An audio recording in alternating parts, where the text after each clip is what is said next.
International standards తో quality education అందిస్తుంది futuristic edu initiatives. అతను బ్యాడ్ సర్జన్. మీరు ఫేస్ చేసిన టఫెస్ట్ ఆపరేషన్స్ ఏమైనా ఉన్నాయా మీ కెరీర్లో ఇప్పటి వరకు? 25 years బాయ్ అనమాట.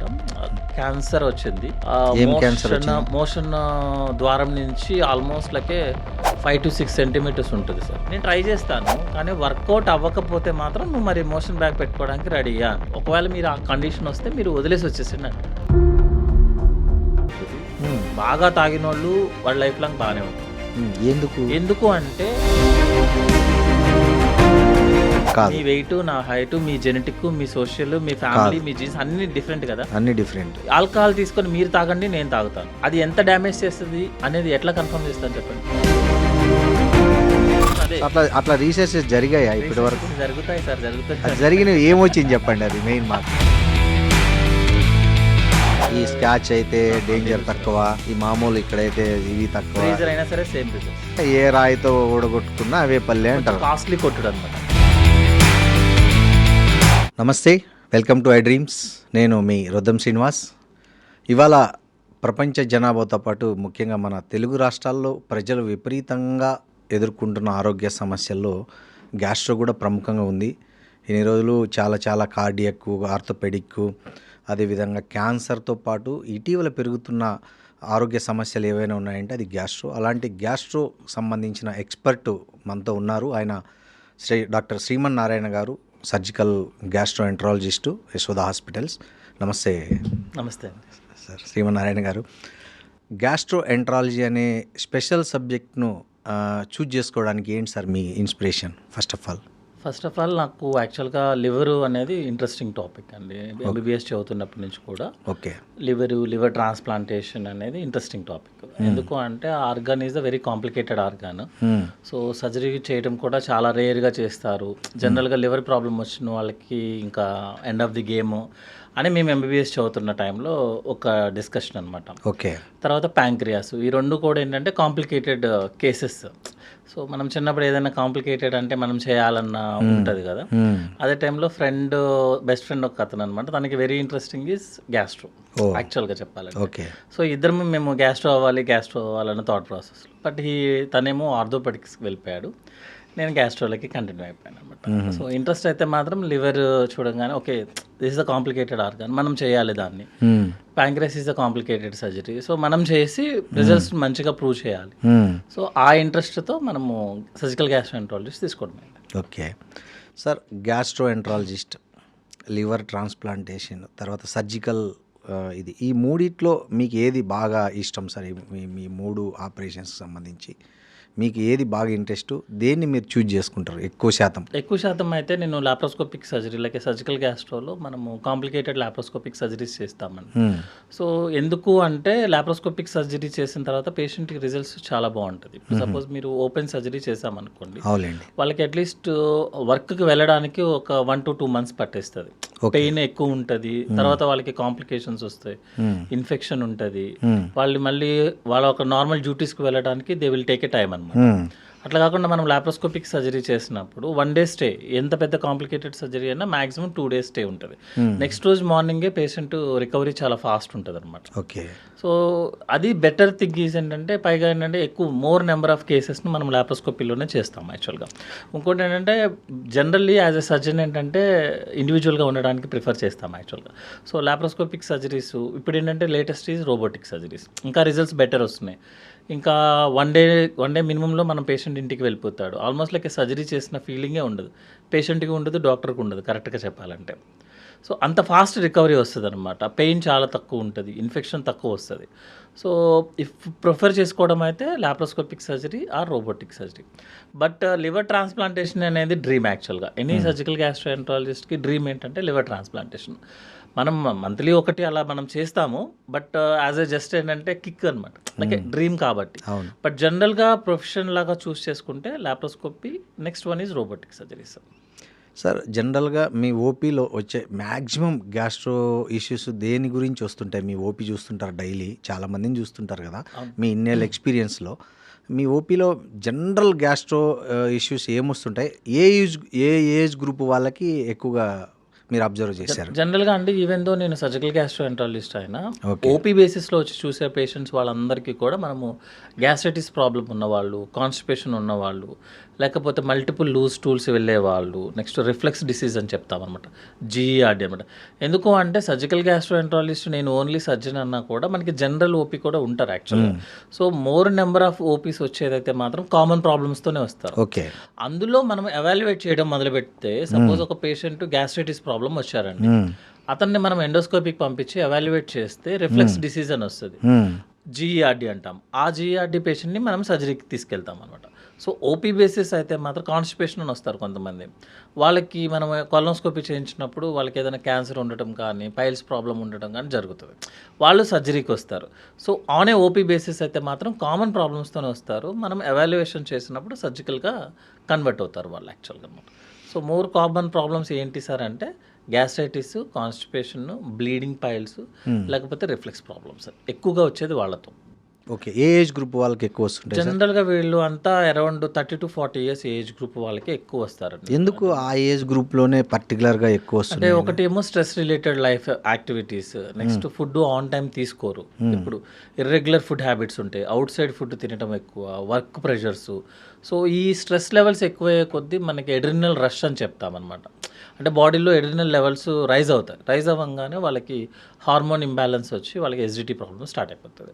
ఇర్రెగ్యులర్ డైట్ హ్యాబిట్స్ తీసుకున్నప్పుడు ఏంటంటే మనము ప్యాకింగ్ ఫుడ్ అంటే ఈజీలీ అవైలబుల్ ఫుడ్ తీసేసుకుంటాం. అవును, తొందరగా. అందులో మన తొందరగా అయిపోవాలి కదా, టైం అయిపోతుంది, 10 minutesలో మనకి లంచ్ కంప్లీట్ చేసుకుని మళ్ళీ పరిగెత్తాలన్నప్పుడు ప్యాకింగ్ ఫుడ్ తప్ప మనం కొత్తగా చేయడానికి. సో దానివల్ల కాన్స్టిపేషన్ వచ్చేస్తుంది వాళ్ళకి. సో జనరల్గా ఈ age group they are productive age group యాక్చువల్గా అనమాట. వాళ్ళ వెనకాల కంట్రోల్ చేసేది ఎవరు ఉండరు, వాళ్ళకి వాళ్ళే ఎవరికైనా చేయాలి కదా. సో వాళ్ళు జనరల్గా 30 to 40 ఏజ్ గ్రూప్ వాళ్ళకి జనరల్గా చూస్తాము. ఎవరైతే వర్క్ రిలేటెడ్ అంటారో వాళ్ళకి ఎక్కువ ఉంటాయి. ఓల్డ్ పేషెంట్స్ అందరూ కూడా మ్యాక్సిమం ఒక సర్జరికల్ రిలేటెడ్గానే వస్తారు జనరల్గా. అంటే లైక్ పైల్స్ ప్రాబ్లంతోనో, ఫిస్టులా ప్రాబ్లంతోనో, క్యాన్సర్ ప్రాబ్లంతోనో వస్తారు. ఫిమేల్స్ ఎక్కువ మంది వచ్చే ప్రాబ్లం ఏంటంటే గాల్ బ్లాడర్ స్టోన్స్ ఎక్కువగా వస్తారు. ఎందుకు సార్ ఫిమేల్ ఎక్కువ గాల్ బ్లాడర్ స్టోన్? జనరల్గా జెనెటికల్లీ వాళ్ళు ప్రీడిస్పోజ్ అండి, అంతేగాని వాళ్ళు ఏదో ఎక్స్ట్రా చేస్తున్నట్టు కాదు యాక్చువల్గా అనమాట. మేము చదువుకున్న టైంలో ఏం చేసేవాళ్ళంటే 4F అనేవాళ్ళం అనమాట. ఎఫ్ అంటే 40 years ఫిమేల్ ఫర్టైల్, అంటే మోర్ దాన్ 4 pregnancies ఉండి బాగా ఫ్యాటీ ఉన్న ఫిమేల్స్కి గాల్ బ్లాడర్లో స్టోన్స్ వచ్చాయని చెప్పేవాళ్ళు యాక్చువల్గా అనమాట. సో అంటే ఏంటంటే ఫిమేల్కి యాజ్ పర్ దాని ప్రకారమే స్టోన్స్ ప్రిడిస్పోజ్. ఎందుకు అంటే వాళ్ళకి ఈస్ట్రోజన్ లెవెల్స్ ఎక్కువ ఉంటాయి, లైక్ పీరియడ్స్ టైంలో ఈస్ట్రోజన్ లెవెల్స్ రైజ్ అవుతుంటాయి. ఓకే. ఈస్ట్రోజన్ వల్ల ఏంటంటే గాల్ బ్లాడర్ యొక్క ఫంక్షన్ ఆ టైంలో తగ్గిస్తుంది అనమాట. సపోజ్ మీరు ప్రెగ్నెన్సీ ఆల్మోస్ట్ మనం 100 pregnancy పీపుల్ తీసుకున్నాం అనుకుందాం ఇన్ జనరల్గా, వాళ్ళకి స్కాన్స్ చేపిస్తే ఒక 30% ప్రెగ్నెన్సీ పీపుల్లో గాల్ బ్లాడర్లో స్టోన్స్ ఉండవు, కానీ ఒక శాండ్ టైప్ అనమాట, దాన్ని గాల్ బ్లాడర్ స్లడ్జ్ అంటాం, అవి కనిపిస్తాయి. మళ్ళీ ప్రెగ్నెన్సీ అయిపోయి బ్రెస్ట్ ఫీడింగ్ ఒక 6 months చేసిన తర్వాత మళ్ళీ స్కాన్ చేపిస్తే ఆటోమేటిక్గా ఆఫ్ అయిపోతాయి, అంటే ఏముండదు, నార్మల్ గాల్ బ్లాడర్ ఉంటుంది. అంటే ఏంటి, హార్మోన్స్ వల్ల అతనికి స్లడ్జ్ వస్తుంది. సో దట్ మీన్స్ ఫిమేల్కి స్టోన్స్ రావడం అనేది ఆల్రెడీ ఫిక్స్డ్, ప్రిపేర్డ్ అనమాట. ఓకే. అందువల్ల ఏంటంటే ఫిమేల్స్లో ఎక్కువగా స్టోన్స్ వస్తాయి గాల్ బ్లాడర్. ఇప్పుడు లాజిక్స్ ఉంటుందండి యాక్చువల్గా. ఏంటంటే మెయిల్స్లో హెర్నియాలు ఎక్కువ వస్తాయి యాక్చువల్గా, ఇంగ్వైనల్ హెర్నియా, ఫిమేల్స్లో తక్కువ వస్తాయి. ఎందుకు వస్తాయి అంటే టెస్టిస్ ఆల్రెడీ మనకి అబ్డామిన్లో ఉండాల్సిన టెస్టిస్ కిందకి స్క్రోటంలో మనం పుడుతున్నప్పుడు వస్తుంది, దిగుతుంది కింద. అంటే ఆ పాత ఒకటి ఉంది కదా, ఫిమేల్లో ఆప్షన్ లేదు కదా. సో ఆ పాతలో నుంచి మనకి హెర్నియాలు వస్తాయి. So females are more prone for hernia. ఎందుకు అంటే బై జెనెటికల్, అంటే మన స్ట్రక్చరే అంతా. ఓకే. అలాగే females are more for gall stones అనమాట. ఎందుకంటే బై జెనెటికల్గా అంతే తప్పించి వాళ్ళు చాలా తక్కువ వాటర్ తీసుకుంటారు, ఎక్కడంటే బయట ఎక్కడంటే అక్కడ యూరిన్ పోవడానికి వాళ్ళకి ఫెసిలిటీస్ ఉండవు, అట్లాంటిది కూడా అది కూడా ఒక రీజన్ అంటారు. అది యూరిన్ ఇన్ఫెక్షన్స్ కోసం అండి. ఓకే. ఎందుకు అంటే ఒకటి రీజన్ ఈస్ జనరల్గా ఫిమేల్స్ వాళ్ళకి యురిత్రా అనేది సైజు చిన్నగా ఉంటుంది, తక్కువ ఉంటుంది. సో బయట ఉన్న వాటర్ ఎక్స్పోజ్ అవ్వటము, బ్లాడర్ ఎక్స్పోజ్ అవ్వటము ఈజీగా ఉంటుంది. ఇంకోటి ఏంటంటే సేమ్ ఎక్కడ పడితే అక్కడ యూరిన్కి వెళ్ళడం కష్టం సోషల్ ప్రాబ్లమ్స్ వల్ల. సో వాళ్ళు యూరిన్ని ఎక్కువసేపు వెయిట్ చేస్తారు, ఆపుకుంటారు. దానివల్ల ఏంటంటే యూరిన్ ఇన్ఫెక్షన్ వస్తుంది. సెకండ్ థింగ్ ఏంటంటే వాళ్ళకి యురిత్రా చిన్న, జెనెటికల్లీ వాళ్ళ జెనెటికల్ కాదు అసలు స్ట్రక్చరే అది. దానివల్ల ఏంటంటే ఫిమేల్స్లో పైగా వల్వా మన వెజైనా ఉన్న ఏరియాకి పక్కనే ఉంటుంది. సో దానికి ఇన్ఫెక్షన్ వచ్చినా యూరిన్ ఇన్ఫెక్షన్ వస్తుంది, యూరిన్ ఇన్ఫెక్షన్ వచ్చినా వెజైనల్ ఇన్ఫెక్షన్ వస్తుంది. సో ఫిమేల్స్లో జనరల్గా 30 to 40 years దాటిన తర్వాత యూరిన్ ఇన్ఫెక్షన్ అనేది కామన్. ఇంకోటి ఏంటంటే వాటర్తో వాష్ చేసుకోవాల్సి వస్తుంది వాళ్ళు కంపల్సరీగా. Male no need to wash. So బయట ఏదైనా బాత్రూమ్స్లో ఉన్న మంచి వాటర్ కాదనుకోండి, ఆటోమేటిక్గా యూరిన్ ఇన్ఫెక్షన్ వచ్చేస్తుంది. బట్ ఇన్ఫెక్షన్ వచ్చినంత మాత్రాన వాళ్ళకి ఏం డేంజర్ అని కాదు. జస్ట్ ఒక 2 days వాటర్ బాగా తాగితే ఆటోమేటిక్గా యూరిన్ ఇన్ఫెక్షన్ తగ్గిపోతుంది ఫీమేల్స్లో. సార్ వాష్ అంటే గుర్తొచ్చింది, ఈ మధ్య మార్కెట్లో చాలా అక్కడ లేడీస్ వాష్ చేసుకోవడానికి pH లెవెల్ మెయింటైన్ పేరుతో చాలా వచ్చాయి మార్కెట్లోకి. అవి హెల్తీ అంటారా? యాక్చువల్గా దాని మీద చాలా డిఫరెంట్ ఒపీనియన్ ఉంది. యాక్చువల్గా సమ్ సీనియర్ డాక్టర్లు, చాలా మోస్ట్ సీనియర్ ఎక్స్పీరియన్స్డ్ డాక్టర్లు ఏమో అసలు అవి వాడద్దు, అవి వాడితేనే లేడీస్కి ఇంకా ఆ సమస్య ఎక్కువ అవుతుంది అని ఒకవైపు చెప్తున్నారు. వేరేజ్ మార్కెట్లో ఎక్కడ చూసినా అవి గైనకాలజిస్టులు అందరూ ఆల్మోస్ట్ ఆల్ అవి వాష్ చేసుకోండి, అక్కడ దీంతో వాష్ చేసుకోండి అని, ఆ ఇచ్చింగ్ అంతా తగ్గడానికని అవి ప్రిస్క్రిప్షన్లో రాసిస్తున్నారు. ఇది ఏది కరెక్ట్ అంటారు? సార్ ఇప్పుడు మనకు ఒక క్వశ్చన్ ఉంటుంది ఏంటంటే, మీకు జలుబు వచ్చిందనుకోండి, కోల్డ్ వచ్చిందనుకోండి, మీరు మందులు వాడినా 7 రోజుల్లో తగ్గుద్ది, మందులు వాడకపోయినా 7 రోజుల్లో తగ్గుతుంది. ఆ కాన్సెప్ట్ అయితే ఉంది కదా. సో ఇప్పుడు మనకి జనరల్గా యూరిన్ ఇన్ఫెక్షన్ వచ్చిన వాళ్ళకి కానీ, ప్రివెంట్ చేయడానికి కానీ, లేకపోతే వచ్చిన వాళ్ళకి కానీ వాటర్తో వాష్ చేసుకోవడం అనేది ఇట్స్ వెరీ కామన్. అండ్ రెగ్యులర్గా మనం చేసుకోగలిగేది. మీరు హాట్ వాటర్ కూడా ఏం అవసరం లేదు. జనరల్గా మన tap water, municipal water 95% municipal water కూడా సేఫే సార్. మరి ఏదైనా బై మిస్టేక్ ఏదైనా పైప్ కట్ అయ్యి ప్రాబ్లం అవ్వాలి తప్ప, మన మున్సిపల్ సప్లై చేసే వాటర్ 95% మన ఆరో వాటర్, ఈ వాటర్ కన్నా సేఫే యాక్చువల్గా చెప్పాలంటే. They maintain very well actually. ఏదన్నా లీకేజ్ అవడంలో తప్ప ప్రాబ్లం ఏం కాదు కదా. సో జనరల్గా వాడే వాటర్తో ఏంటంటే మనం వాష్ చేసుకోవడం అనేది గ్యారంటీగా క్లియర్ అవుతుంది. కానీ ఏం చేస్తే ప్రాబ్లం ఎక్కడ వస్తుంది అంటే, సపోజ్ ఒక యూరిన్ ఇన్ఫెక్షన్ పేషెంట్ వచ్చింది సార్, మీరు వాటర్తో వాష్ చేసుకోమంటే అది అవ్వదు.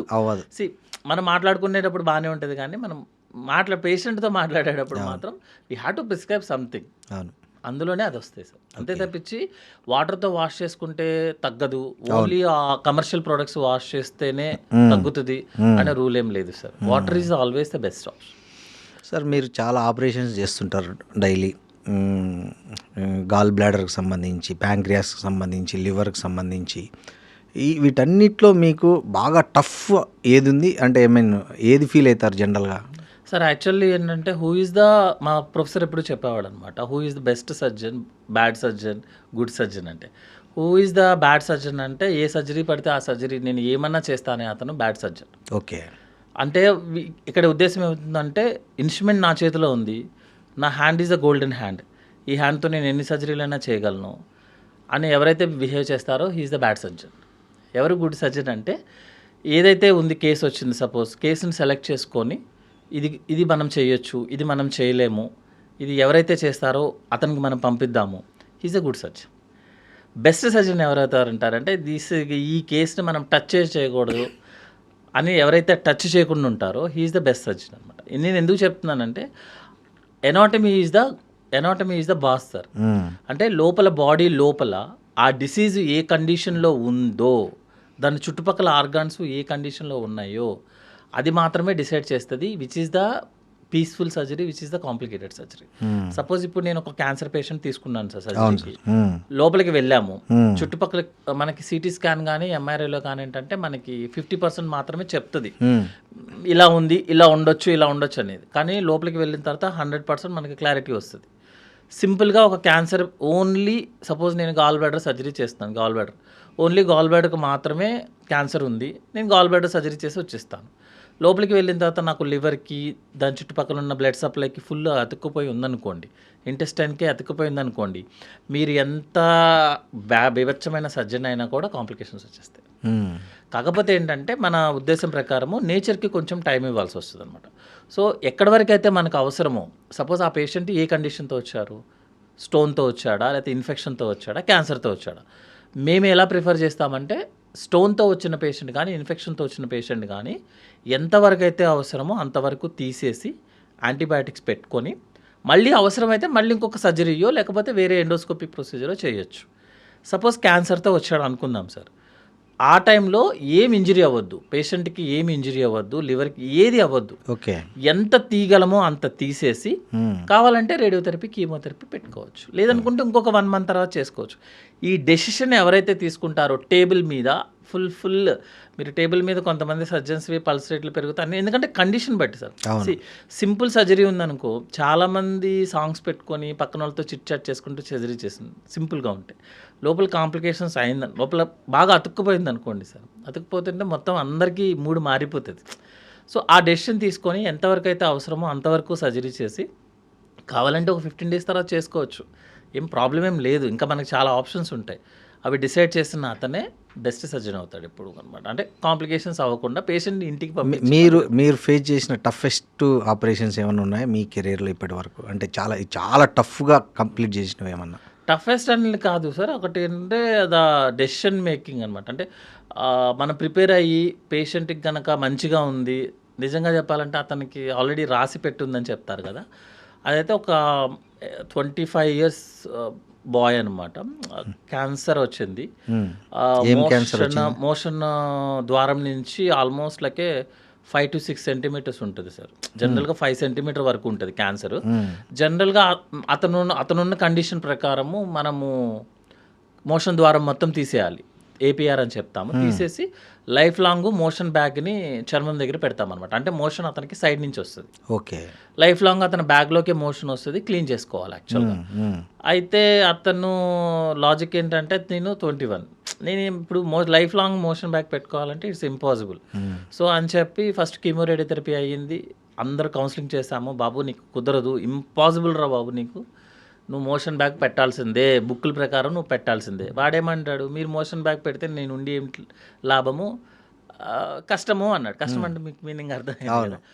అయితే అడిగితే లేదు అని లాస్ట్ చాలా రివ్యూస్ అయిన తర్వాత బై మిస్టేక్ నా దగ్గరికి వచ్చాడు పేషెంట్. నేను చెప్పిన క్వశ్చన్ ఏంటంటే, నేను ట్రై చేస్తాను కానీ వర్కౌట్ అవ్వకపోతే మాత్రం నువ్వు మరి మోషన్ బ్యాగ్ పెట్టుకోవడానికి రెడీయా అంట. వాడేమో తను చెప్పింది ఏంటంటే, లేదు సార్, ఒకవేళ మీరు ఆ కండిషన్ వస్తే మీరు వదిలేసి వచ్చేసిండి అంటాడు. ప్రాబ్లం ఎక్కడ అవుతుందంటే అతను మొత్తం హైదరాబాద్ అంతా రౌండ్ వేసేసాడు. సో మనం ఏదో ఒకటి అది జనరల్గా సర్జన్స్కి ఒక ఫింగర్ ఒకటి ఉంటుంది, ఎక్స్ట్రా ఫింగర్ లాగా అనిపిస్తుంది. అంటే మనం ఎగ్జామినేషన్ చేసినప్పుడు ఏదో ఒక కొంచెం ఒక హోప్ వచ్చింది అనుకోండి, ట్రై చేయమనే చెప్తాం అనమాట. సో సరే ఓకే అని చెప్పి ఏదో ఒకటి చేద్దాంలే అంటే, వాడేమో ల్యాప్రోస్కోపీ అది ఇది అన్నాడు. బాబు నీకు ల్యాప్రోస్కోపీ లేదు, ఏం లేదు, మోషన్ బ్యాగ్ నీకు లైఫ్ లాంగ్ పెట్టకుండా ఉండాలంటే నేను ఏం చేయాలో అది చేస్తా, లోపలికి వెళ్ళి వదిలేసే అని. తన అదృష్టం ఏంటంటే, మనము సర్జరీ అంతా అయిపోయిన తర్వాత మొత్తం క్యాన్సర్ని కట్ చేసేసిన తర్వాత నార్మల్గా టిష్యూ ఒక 1 centimeter ఉండాలి. ఎందుకంటే మనం పేగుని అతికించాలి కాబట్టి ఒక 1 centimeter మోషన్ కంట్రోల్కి పైన ఉండాలన్నమాట. మోషన్ కంట్రోల్ మెకానిజం ఉంటుంది, దానికన్నా పైన ఒక 1 centimeter అన్నా ఉండాల్సిందే, లేకపోతే కుదరదు అతనికి. సో అదృష్టం కొద్దీ దేవుడి దయ వల్ల అంతా చేసిన తర్వాత అతనికి దొరికింది యాక్చువల్గా మనకి 1 centimeter. దేవుడికి 2 సార్లు నిజంగా ఫస్ట్ టైం టేబుల్ మీద దేవుడికి దండం పెట్టాడు, పెట్టి మనము అతికిచ్చేసాము.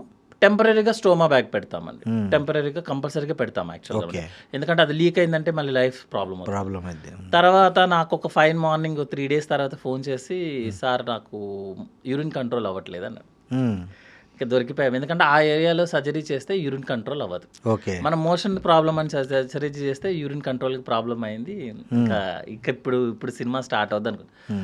ఆఫ్టర్ 10 days తర్వాత యూరిన్ బ్యాగ్ పెట్టి ఇంటికి పంపించేసాము. మా అదృష్టమో వాడి అదృష్టమో మాకు తెలియదు, కానీ ఇంటికి వెళ్ళిన తర్వాత యూరిన్ బ్యాగ్ ఊడిపోయింది. కాకపోతే అదృష్టం ఏంటంటే అతను మా హైదరాబాద్ రావడానికి 400-500 kilometers డిస్టెన్స్లో ఉన్నాడు వాడు. సో రావడం కుదరదు కదా, నెక్స్ట్ రోజు మార్నింగ్ రావాలి కదా. ఈ గ్యాప్లోనే 2 times తనకి తనే పాస్ చేశాడు యూరిన్, అంటే సెన్సేషన్ వచ్చేసింది అనమాట. సో ఫస్ట్ ఏమో 1 centimeter దొరికింది, తర్వాత ఏమో సెన్సేషన్ ఆటోమేటిక్గా వచ్చింది, మోషన్ బ్యాగ్ సెట్ అయిపోయింది. ఇంకా తన జీవితాంతం ఏం లేదు, ఇప్పుడు హ్యాపీగా జాబ్ చేసుకుంటున్నాడు. సో కొన్ని కేసెస్ చూస్తే ఏంటంటే అతన్ని మా హాస్పిటల్ ఏం చేస్తారంటే నన్ను నా దత్తపుత్రుడు అంటారు. కాంప్లికేటెడ్ కేసెస్ అంటే ఏమన్నా చెప్పచ్చు సార్, అంటే అది చేశాను మొత్తం ఆర్గాన్ స్పీక్ అన్నీ. బట్ ఏంటంటే కొంచెం కిక్ వచ్చే కేసెస్ ఏంటంటే దిస్ టైప్ అనమాట. అంటే గాడ్ కూడా హెల్ప్ చేయాలి మనకి, పేషెంట్ బెటర్ రిజల్ట్ కోసం. చిన్న ఏజ్ కాబట్టి కొద్దిగా చిన్న ఏజ్ కదా, మీరు 60 years ఏజ్ అనుకోండి, ఆల్రెడీ మొత్తం గేమ్ అంతా అయిపోయింది. అతను నిజంగా నాకు వద్దన్నా కూడా నేనేం చేయనని చెప్తాను, ఎందుకంటే అంత రిస్క్ తీసుకోవాల్సిన అవసరం మనకు ఉండదు యాక్చువల్గా. యాజ్ పర్ ప్రోటోకాలే వెళ్ళిపోవాల్సి వస్తుంది. ఇప్పుడు సపోజ్ నేను అది ఎనాస్మోసిస్ చేసి అది లీక్ అయింది అనుకుందాం, సపోజ్ ఎవ్రీబడి విల్ క్వశ్చన్ అస్, అంతేగా నువ్వు ఎందుకు చేసావు, రూల్ ప్రకారం లేదు కదా అంటారు. బట్ ఆ రిస్క్ ఏంటంటే ఆ పేషెంట్ ఇచ్చిన ధైర్యం అంతే. సరే, ఇంకోటి ఈ మధ్య యూత్లో బాగా వినిపిస్తున్న కామన్ ఇదొచ్చి గ్యాస్ట్రిక్, అదేవిధంగా ఈ ఫ్యాటీ లివర్. సో ఏం సార్, ఎందుకు ఈ సమస్య ఎందుకు బాగా ఎక్కువైతుంది ఇప్పుడు ప్రజెంట్, ముఖ్యంగా యూత్లో పర్టికులర్గా? సరే, ఇవన్నీ ఏంటి అంటే మన food habits, sleep, stress. Okay. Food habits సరిగ్గా లేకపోతే ఏమవుతుంది అంటే మనకి జ్యూసెస్ రిలీజ్ అయిపోతాయి. మనం ఏం చేస్తామంటే జనరల్గా ఏంటంటే ఒక మీల్ని స్కిప్ చేసామనుకోండి, ఆ ఎఫెక్ట్ సెకండ్ మీల్ మీద పడుతుంది. ఎందుకంటే ఇప్పుడు సపోజ్ నేను బ్రేక్ఫాస్ట్ మిస్ చేశారనుకోండి, మీరు లంచ్ ఎక్కువ తినేస్తారు. అది కూడా ఏంటంటే రఫ్గా తింటాం అనమాట. అంటే ఎంత అవైలబిలిటీ దొరికితే ఆబగా తినేస్తాం, గట్టిగా తినేస్తాం. సో జ్యూసెస్ అన్నీ వాటిని డైజెస్ట్ చేసుకుంటుంది. డైజెస్ట్ చేసుకొని మనకి అవసరం ఉన్నా లేకపోయినా అబ్జర్వ్ అయిపోతుంది. సెకండ్ మెయిన్ రీజన్ ఏంటంటే స్లీప్ హ్యాబిట్స్ అనమాట. మనము స్లీప్ పడుకోలేదు అనుకోండి, సపోజ్ మన బేసల్ మెటబాలిక్ రేట్ హైలోనే ఉంటుంది యాక్చువల్గా. సో ఆ టైంలో మెటబాలిజం ఎక్కువ జరుగుతుంది. సో ఏదైతే బై ప్రోడక్ట్స్ ఉన్నాయో ఆ బై ప్రోడక్ట్స్ ఎక్కడో చోట డిపాజిట్ అవ్వాల్సిందే. మూడోది ఏంటి అంటే స్ట్రెస్ లెవెల్స్. సో మనం 24 hours ఒకటే స్ట్రెస్ లెవెల్లో మెయింటైన్ చేస్తుంటే మన యొక్క బ్లడ్ సర్క్యులేషన్ ఏదైతే ఉందో, నార్మల్గా మన బ్లడ్ వెజల్లో బ్లడ్ సర్క్యులేషన్ వాటర్లో మనం కాలువలో స్మూత్గా పాస్ అవుతుంటుంది చూడండి. అవును, స్మూత్గా పాస్ అవ్వాలి. అట్లా కాకుండా మీరు సపోజ్ ఇప్పుడు నా మీద కోపడ్డారు అనుకోండి, మీరు పల్స్ రేట్ పెరుగుతుంది. పల్స్ రేట్ పెరగగానే పల్స్ రేట్ అంటే ఏంటి, ఆ ఫ్లో అయ్యే స్పీడ్. సో స్మూత్గా ఫ్లో అవ్వాల్సిన వాటర్ సడన్ జర్క్ ఇచ్చింది అనుకోండి, లోపల ఉన్న బ్లడ్ సర్క్యులేషన్లో ఉన్న లేయర్ ఉంటుంది కదా, అది డ్యామేజ్ అవుతుంది. ఓకే. అట్లా రిపీటెడ్గా డ్యామేజ్ అవటం వల్ల అక్కడ కొలెస్ట్రాల్ క్రిస్టల్స్ ఫామ్ అవుతాయి. ఎందుకు కొంతమందికే ఫామ్ అవుతుంది, అందరికీ ఎందుకు ఫామ్ అవ్వట్లేదు? మీరు స్మోకర్ కానీ ఆల్కహాల్ చూడండి, ఎందుకు కొంతమందికే వస్తుంది, అందరికీ రావాలి కదా.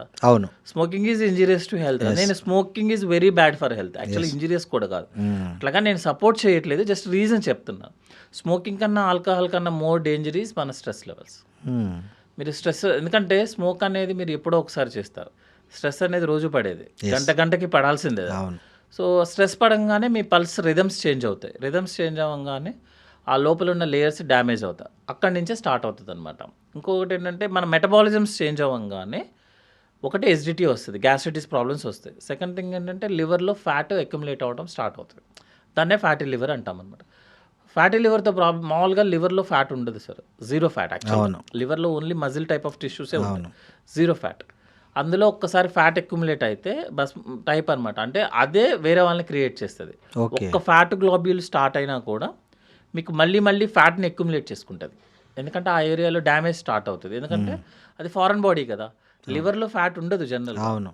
బయట నుంచి ఎవరైనా రాగానే రియాక్షన్ స్టార్ట్ అవుతుంది. సో వాళ్ళిద్దరి మధ్య ఫైటింగ్ జరిగి కొత్తగా రిక్రూట్మెంట్ అవుతుంది అనమాట. అవి ఒకసారి ఫ్యాట్ అక్యుములేట్ అయితే పెరుగుతూనే ఉంటుంది. అందుకని మనం ఎక్సర్సైజ్ చేసినప్పుడు ఫ్యాట్ తగ్గించుకుంటే తగ్గుతుంది అనమాట. సో మెయిన్ ఏంటంటే food habits, sleep, stress levels. Sir, గ్యాస్ట్రోఎంట్రాలజిస్టులు కామన్గా ఏం చెప్తుంటారంటే ఈ 3 తప్పులు చేయకపోతే గ్యాస్ట్రిక్ సమస్యలే ఉండవు అని చెప్తుంటారు. అసలు ఏంటి ఆ 3 తప్పులు? అవి చేయకుండా ఎట్లా లైఫ్ స్టైల్ చేంజ్ చేసుకోవచ్చు చెప్పండి సార్. గ్యాస్ట్రిక్ ప్రాబ్లం అనేది మన హ్యూమన్ బీయింగ్, మనం పుట్టినప్పటి నుంచి చచ్చిపోయేదాకా వచ్చే ప్రాబ్లం. మనకి బాల్డ్ హెడ్ ఎట్లా వస్తుందో, పొట్ట ఎలా వస్తుందో, కలర్, హెయిర్ ఫాల్, ఏదైనా సరే గ్యాస్ట్రిక్ ప్రాబ్లం అనేది డిసీజ్ కాదు యాక్చువల్గా, మన సైడ్ ఎఫెక్ట్. ఎక్కువసేపు నుంచి ఉంటే మీకు కాలు నొప్పి వస్తుంది కదా, సేమ్ అదే కాన్సెప్ట్. మీరు ఎక్కువగా ఓవర్ యూస్ చేస్తున్నారు, లేక మామూలుగా ఇర్రెగ్యులర్ డైట్ హ్యాబిట్స్ చేస్తున్నారు, గ్యాస్ట్రిక్ ప్రాబ్లం వస్తుంది. ఇర్రెగ్యులర్ డైట్ హ్యాబిట్స్ చేయకుండా రోజు ఒకే టైంకి తినే వాళ్ళు ఎవరుంటారు చెప్పండి? చాలా అరుదు. Is it possible? అరుదుగా. వాళ్ళకి ఇంకొక ప్రాబ్లం వస్తుంది, ఎందుకంటే వాడికి 7 అవ్వగానే తినాలి అనే టెన్షన్ ఉంటుంది కదా, దానివల్ల ఎక్కువ వస్తుంది. మీరు ఇర్రెగ్యులర్గా తినే వాళ్ళకి ఎంతైతే గ్యాస్ట్రిక్ ప్రాబ్లం వస్తుందో ఆన్ టైం తినే వాళ్ళకి కూడా వస్తుంది. ఎందుకంటే నేను ఆ వాటర్ తాగను అంటే స్ట్రిక్ట్, ఆయన కోసం వాటర్కి ఆయన ఒక్కడ వాటర్ కావాలని అదొక క్వశ్చన్ మార్క్, అదొక ఆన్సర్. ఆ ఫుడ్ తినడు, మళ్ళీ ఆయన కోసం ఏం చేయాలని ఇంట్లో వాళ్ళ టెన్షన్, ఆయనకి టెన్షన్. సో ఆన్ టైం తినే వాళ్ళకి ఎంత ప్రాబ్లమో ఇర్రెగ్యులర్ తినే వాళ్ళకి అంతే ప్రాబ్లం వస్తుంది. Second thing is stress sir. Stress పడకుండా లైఫ్ని లీడ్ చేయడం కుదురుతుందా? కుదరదు. స్లీప్ డిస్టర్బెన్సెస్ మనకి సపోజ్ మనకి ఏదైనా ప్రాబ్లమ్స్ ఉన్నాయి అనుకోండి, స్లీప్ డిస్టర్బ్ అవ్వకుండా కుదరదుగా. సో ఈ 3 మెయిన్ థింగ్ ఏంటంటే ఇంకా smoking, alcohol, drug addictions, next బయట ఫుడ్ తినటము, this is the very common. ఈ ప్రాబ్లమ్స్ ఏ డిసీజ్ అన్న వస్తుంది. బట్ గ్యాస్ట్రిక్ ప్రాబ్లమ్స్కి అయితే మాత్రం food, stress levels, sleep habits అటు అవాయిడ్ చేయండి, మీకు లైఫ్ లాంగ్ గ్యాస్ట్రిక్ ప్రాబ్లం రాదు అంటే నీ ఉద్దేశం ప్రకారం గ్యాస్ట్రిక్ ప్రాబ్లం అనేది జబ్బు కాదు. It's just side effect of our modern life, అంతే. అంతే. సార్ ఇంకోటి, ఈ గ్యాస్ట్రిక్ సమస్యకు ఈ మధ్య ఎవరు చూసినా వాళ్ళంతకు వాళ్ళే మెడికల్ స్టోర్కి వెళ్ళిపోయి ఒక 2-3 ట్యాబ్లెట్లు వాళ్ళే, ఈవెన్ మెడికల్ స్టోర్ వాళ్ళు కూడా ఇచ్చేస్తున్నారు గ్యాస్ అంటే. సో ఇది ఏం తినకనే మింగేయండి అని. అది కరెక్టే అంటారా? ప్యాంటాప్ ఇట్లా అన్ని ట్యాబ్లెట్లు ఏవైతే దొరుకుతున్నాయో అవి ఎవరంతకు వాళ్ళు ఓన్గా యూజ్ చేస్తున్నారు. ఆర్ఎల్స్ మీరు మెడికల్ స్టోర్కి వెళ్ళి అడిగినా కూడా అవే ప్రిఫర్ చేస్తున్నారు. సో ఇవి కరెక్టా? దాంట్లో 20, 40 ఇట్లా డిఫరెంట్ డోసెస్ ఉన్నాయి కదా. సో దానికి ఏమన్నా ఒక పద్ధతి ఉందా? ఈ ఏజ్ వాళ్ళు ఇంతవరకే వాడాలి, లేకపోతే ఎంత గ్యాస్ట్రిక్ ప్రాబ్లం ఉంటే ఏ ట్యాబ్లెట్ వాడాలి అనేది ఏమైనా ఉందా? సార్ గ్యాస్ట్రిక్ ప్రాబ్లం ఉన్న దాంట్లో ఒక ట్యాబ్లెట్ ఇచ్చామనుకోండి, జనరల్గా వాడేది అంతా పాన్ అంటే ప్యాంటోప్రజోల్, ఓమిప్రజోల్, ఇస్మోప్రజోల్. అవును. ఇవి ఏం ఫంక్షన్ చేస్తున్న దాంట్లోనే మనకి క్లారిటీ వస్తుంది. అదేం చేస్తుంది అంటే ట్యాబ్లెట్ మనం ఎంటీ స్టమక్తో తీసుకున్నప్పుడు జ్యూస్ ప్రొడక్షన్ని ఆపుతుంది sir. Okay. So 100 ml juice అనుకోండి, ఎట్ ఏ టైం జరగదు. 30% అంటే 3 daysలో 30% తగ్గిస్తుంది. ఓహో. జ్యూస్ ప్రొడక్షన్ని ఆపేస్తుంది కంప్లీట్గా ఆపేస్తుంది. బట్ మన యాసిడ్ జ్యూస్ ఏంటి ఫంక్షన్? యాక్చువల్లీ ఆహారాన్ని అరిగించడం ఇస్ ద ఫంక్షన్. అవును. మీరు టాబ్లెట్ తీసుకొని గ్యాస్ని ఆపేస్తారు, జ్యూస్ని ఆపేస్తున్నారు. అవును. మీకు ఎక్కడ అరుగుతుంది? మీకు మళ్ళీ ఇండైజెషన్ వస్తుంది. మీరేమనుకుంటారు? అది గ్యాస్ ప్రాబ్లం అనుకుంటారు. మళ్ళీ ట్యాబ్లెట్ వేస్తారు, మళ్ళీ ఆపుతారు. ఇక మొత్తం ఏదో ఒక సైకిల్ లాగా తిరుగుతుంది. సో మేము జనరల్గా ప్రిఫర్ చేసేది ఏంటి అంటే, మీకు ఈరోజు గ్యాస్ట్రిక్ ప్రాబ్లం వచ్చింది, మీకు కంప్లైంట్ బాగా ఉంది, డోంట్ సఫర్. ఎస్. టాబ్లెట్ వేసుకోండి, 5 days వేసుకోండి, ఆపండి. డైట్ని ఈ 5 daysలో కూడా డైట్ని అడ్జస్ట్ చేయండి. సార్ జనరల్గా డైట్ అడ్జస్ట్మెంట్ అంటే ఏదో పెద్ద బుక్కులు రాయి అలా అవసరం లేదు. సిస్టమ్ జనరేటెడ్, ఏ చార్ట్ జనరేటెడ్ అవసరం లేదు. జనరల్గా ఏంటంటే టైంకి తినండి, బ్రేక్ఫాస్ట్, లంచ్, డిన్నర్. దేని టైంకి దానికి జనరల్గా ప్రిఫర్ చేసేదంటే 7 to 8, 12 to 1 కానీ 1 to 2 maximum. 1 to half an hour 1 hourకి ఏం కాదు. డిన్నర్కి స్లీప్కి మధ్యలో ఒక 2 hours గ్యాప్ పెట్టుకోండి. ఎంటీ స్టమక్ మీద కాఫీలు, టీలు, చూర్ణాలు, కషాయాలు తాగొద్దు. ఈ మధ్య వస్తున్నాయి కదా, మొత్తం ఇంట్లో ఉన్న కూరగాయలన్నీ నీళ్ళల్లో వేసి తాగేస్తున్నాం పొద్దున్న. అట్లాంటివి ఏం చేయొద్దు. ఆఫ్టర్ బ్రేక్ఫాస్ట్ తీసుకోండి మీకు ఏం కావాలంటే. జనరల్గా బ్రేక్ఫాస్ట్ ఏం తీసుకోవాలంటే అందరూ కూర్చొని బ్రెడ్లు, డ్రై ఫ్రూట్లు ప్రపంచంలో ఉన్నాయని చెప్తున్నారు. అవును. It's should be a solid food sir. ఎందుకంటే నైట్ మనకి ఎంటీ స్టమక్ ఉంటుంది కదా, ఎంటీ స్టమక్లో జ్యూసెస్ అన్నీ రిలీజ్ అవుతాయి 4 o'clock. మనం వచ్చింది యానిమల్స్ సార్. యానిమల్స్ ఎప్పుడు వస్తాయి? 5 o'clockకే తినేది యాక్చువల్గా. పొద్దున్నే లేసే గడ్డేసేది. అవును, కరెక్ట్. సో ఆ టైంలో జ్యూసెస్ అన్నీ వస్తాయి కాబట్టి మీరు సాలిడ్ ఫుడ్ తింటారు యాక్చువల్గా. తర్వాత మిగతాదంతా ఏంటంటే అడ్జస్ట్ చేసుకొని మీకు ఎంతైతే అవసరమో అంతే తినండి. నేనైతే I'm personally against of fasting sir, very personally against of fasting. దానికి మీరు ఎన్ని ఎవిడెన్స్ చెప్పినా, కానీ ఇది ఈ మధ్య బాగా ప్రచారమైంది. ఇంటర్మీడియట్ ఫాస్టింగ్ వల్ల బరువు తగ్గుతారు, లేదంటే మీరు చెప్పినట్లు ఒకరోజు ఉపవాసం ఉండడం వల్ల మన బాడీలో ఏవైతే వేస్ట్ కణాలు ఉంటాయో, ఈవెన్ క్యాన్సర్ కణాలు ఆల్సో మన బాడీ దాని మెకానిజం సెట్ చేసుకుంటుంది.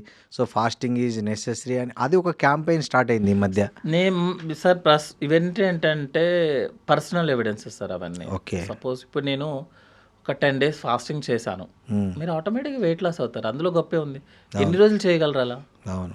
మన లైఫ్ స్పాన్లో సపోజ్ 80 years లైఫ్ స్పాన్లో మీరు ఎన్ని రోజులు చేస్తారు అట్లాగా?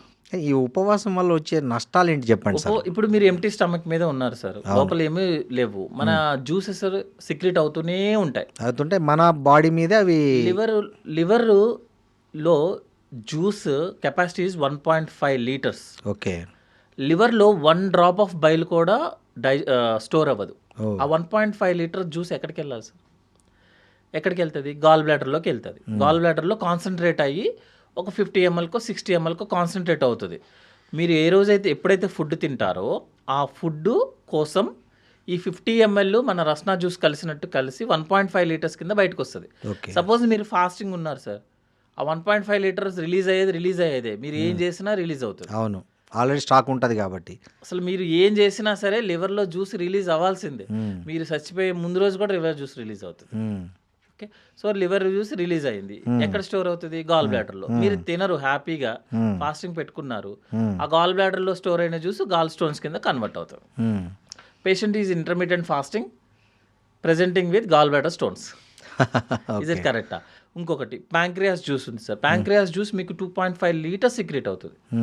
అందులో కూడా 1 ml కూడా స్టోర్ అవ్వదు, అసలు అందులో యాక్టివేటే అవ్వదు. అది మీరు ఫుడ్ తినట్లేదు, జ్యూస్ ఎక్కడికి వెళ్ళాలి? అదంతా మీరు ఆపలేరు. మీరు ఎందుకంటే ఇది హార్మోనల్ ఆల్రెడీ ఫిక్స్ చేసేసారు. మీరు ఫాస్టింగ్ ఉండి నోరు కట్టేసుకున్నంత మాత్రాన లోపల జ్యూస్ ఆగడం కుదరదు. మీరు సెలవేనే ఆపలేరు యాక్చువల్గా. కరెక్ట్.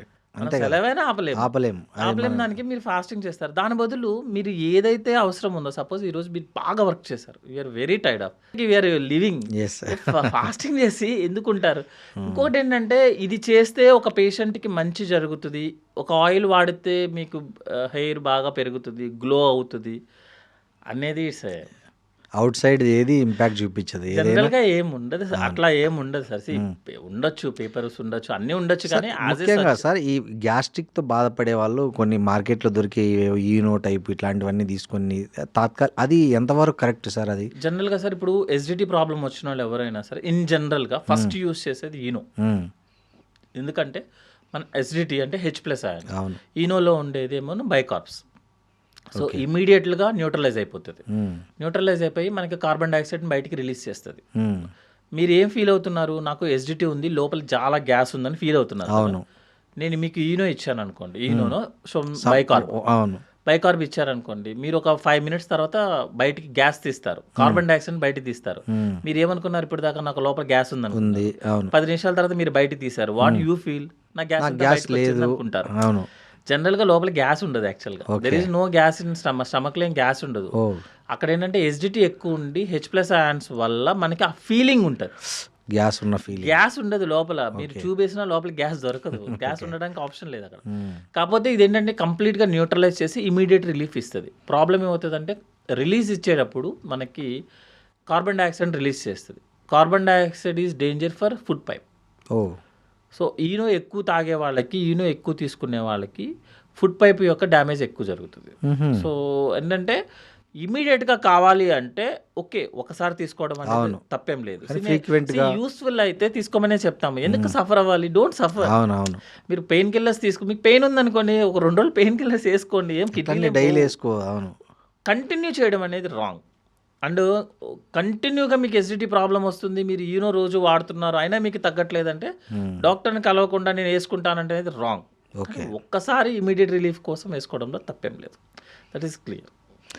ఓకే సార్, ఇంకోటి ఈ ఈ ఏదైతే మనం ఈ రోబోటిక్ సర్జరీ అనేది ఏదైతే ఉందో, ఆ రోబోటిక్ సర్జరీ అనేది ఒక కార్పొరేట్ జిమ్మిక్ అనే ఒక క్యాంపెయిన్ కూడా ఉంది బయట. ఇది ఎంతవరకు కరెక్ట్ సార్?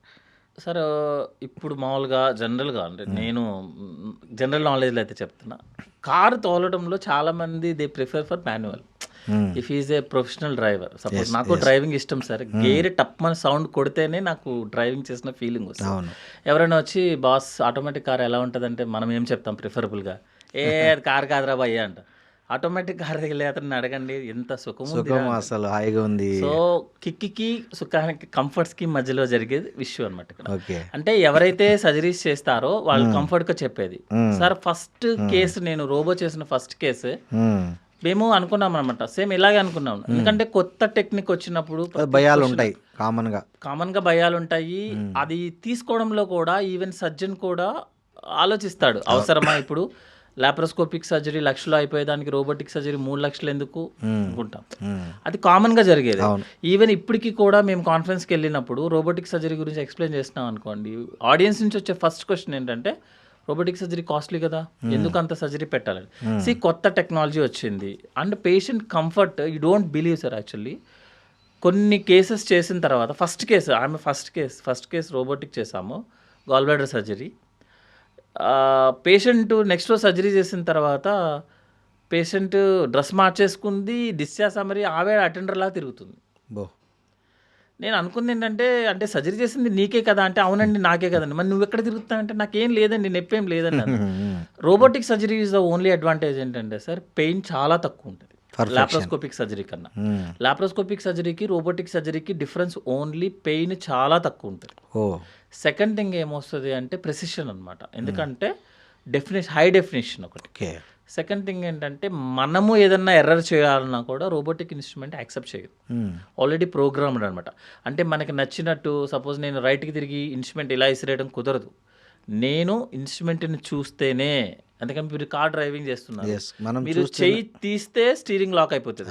అది లేకుండా ఉన్నప్పుడు ఎన్ని యాక్సిడెంట్స్ అయ్యాయి చూ. మనం చిన్నప్పుడు ఆ ఆప్షన్ లేదు. కరెక్ట్. మీరు స్టీరింగ్ మీద చెయ్యి తీస్తే ఆటోమేటిక్గా స్టీరింగ్ లాక్ అయిపోతుంది. సేమ్ అంతే, మీరు ఎటు తల తిప్పారా మీకు ఇన్స్ట్రుమెంట్ లాక్ అయిపోతుంది. Precision robotic.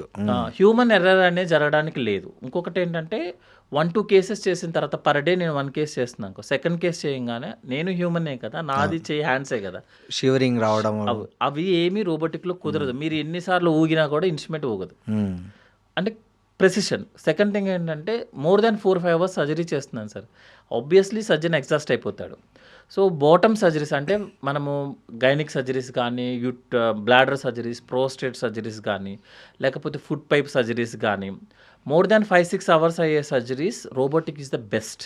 ఓకే. ఎందుకు అంటే surgeon is in a very comfortable position. నేను కంఫర్ట్గా ఉన్నాను అనుకోండి, I can give the results for the patient very good actually. And నాకు ఒక ఇన్స్ట్రుమెంట్ హెల్ప్ చేస్తుంది కదా. సో రోబోటిక్ అనేది కార్పొరేట్ జిమ్మిక్ కాదు సార్ యాక్చువల్గా. ఏదైనా సరే ఇప్పుడు మీకు లాప్రోస్కోపీ వచ్చినప్పుడు కూడా ఇదే చేశారు. అవును. ఏంటిది ఇన్స్ట్రుమెంట్ లోపల పెట్టడం ఎందుకు, హ్యాపీగా ఎదురుగా కనిపిస్తున్నానని చేసుకోక అనేది ఇంత కట్లు చేసేవాళ్ళం. అవును. కానీ లాప్రోస్కోపీకి వచ్చిన తర్వాత డేస్ పెరిగే కొద్దీ కాస్ట్ తగ్గిపోతుంది ఆటోమేటిక్గా. సో ఇప్పుడు లాప్రోస్కోపీకి ఇన్స్ట్రుమెంట్ లేని 10 బెడెడ్ హాస్పిటల్ కూడా లేదు.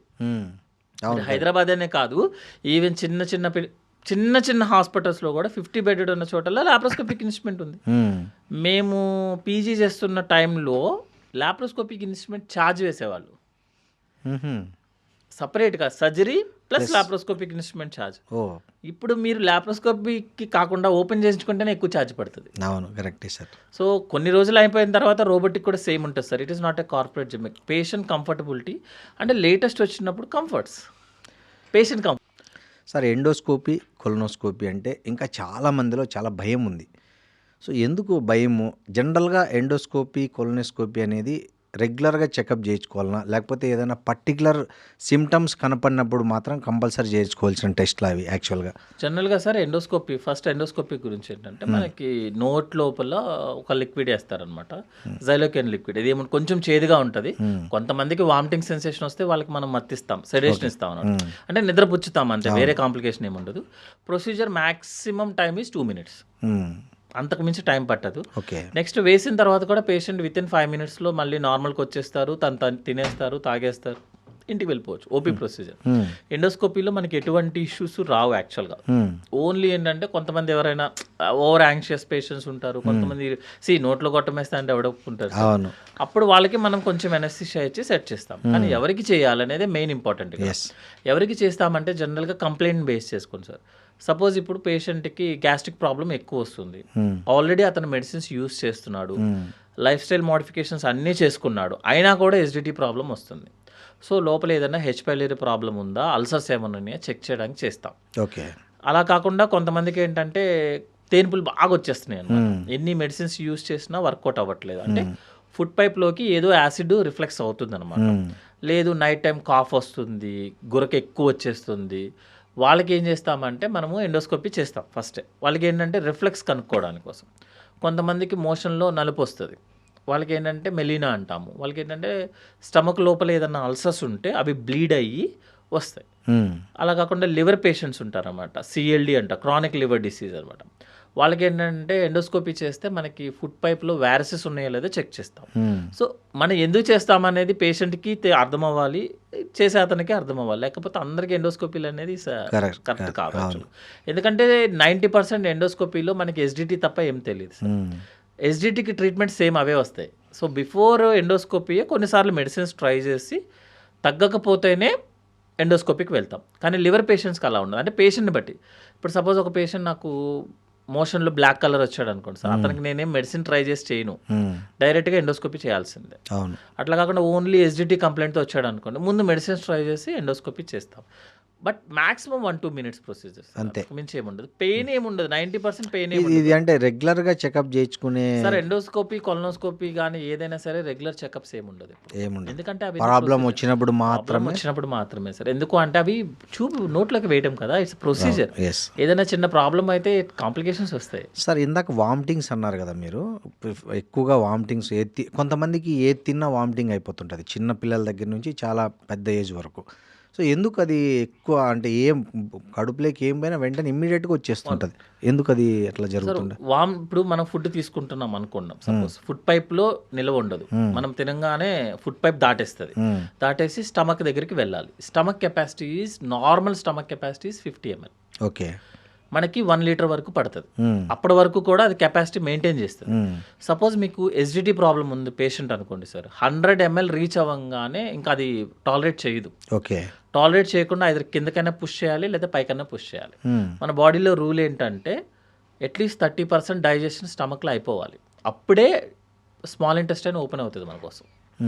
సో మీరు ఎస్డిటీ ప్రాబ్లం ఎక్కువ ఉన్న పేషెంట్ కనుక, గ్యాస్ట్రిక్ ప్రాబ్లం ఎక్కువ ఉన్నకి కొంచెం ఫుడ్ తీసుకోగానే వాడికి అతనికి ఫుల్ అనిపిస్తుంది అనమాట. అనుకొని ఇమీడియట్గా వామిటింగ్ చేసేస్తాడు, ఎందుకంటే అది రిలీవ్ అవ్వాలి కదా, స్టమక్ కంట్రాక్ట్ అవుతుంది, ఇమీడియట్ వామిటింగ్ అయిపోతుంది. అందుకే ఏ పేషెంట్ అయినా మనకి వామిటింగ్స్ అన్నాడు అనుకోండి, ఫస్ట్ క్వశ్చన్ ఏంటంటే ఎంతసేపట్లో అవుతుంది, తిన్న తర్వాత ఎంతసేపు. కొంతమందికి తిన్న వెంటనే అయిపోతుంటుంది. అయిపోతుంది అంటే that is SDT problem sir. అంటే స్టమక్ అసలు యాక్సెప్ట్ చేయట్లేదు. అవును, ఎందుకంటే అది పెరగాలి కదా, సైజ్ పెరగాలి కదా, పెరిగితేనే కదా యాక్సెప్ట్ చేసేది. అవును, యాక్సెప్టే చేయట్లేదు. అంటే ఏమి తీసుకోకపోయినా, కొంచెం తీసుకున్నా, ఈవెన్ కాఫీ తాగినా, టీ తాగినా, మంచినీళ్ళు తాగినా కూడా కొంతమందికి వామిటింగ్ అయిపోతుంటుంది. ఏం తీసుకున్నా అన్నం తిన్న వెంటనే అయిపోతుంది, లేదా అవుతున్నప్పుడు అవుతుంది అంటే first thing is SDT problem. మరి చిన్న పిల్లల్లో, స్కూల్కి పోయే పిల్లల దగ్గర నేను చూశాను సార్, స్కూల్ పిల్లలు ఫేస్ చేస్తున్నది చూసా. చిన్న పిల్లల్లో 30-40 మధ్య చేసే వాళ్ళని కూడా చూశాను నేను. గ్యాస్ట్రిక్ ప్రాబ్లం పెద్దవాళ్ళు ఎక్కువ, చిన్నపిల్లలు ఎక్కువ అంటే చిన్నపిల్లలనే ఎక్కువ. అంటే ఎట్లా?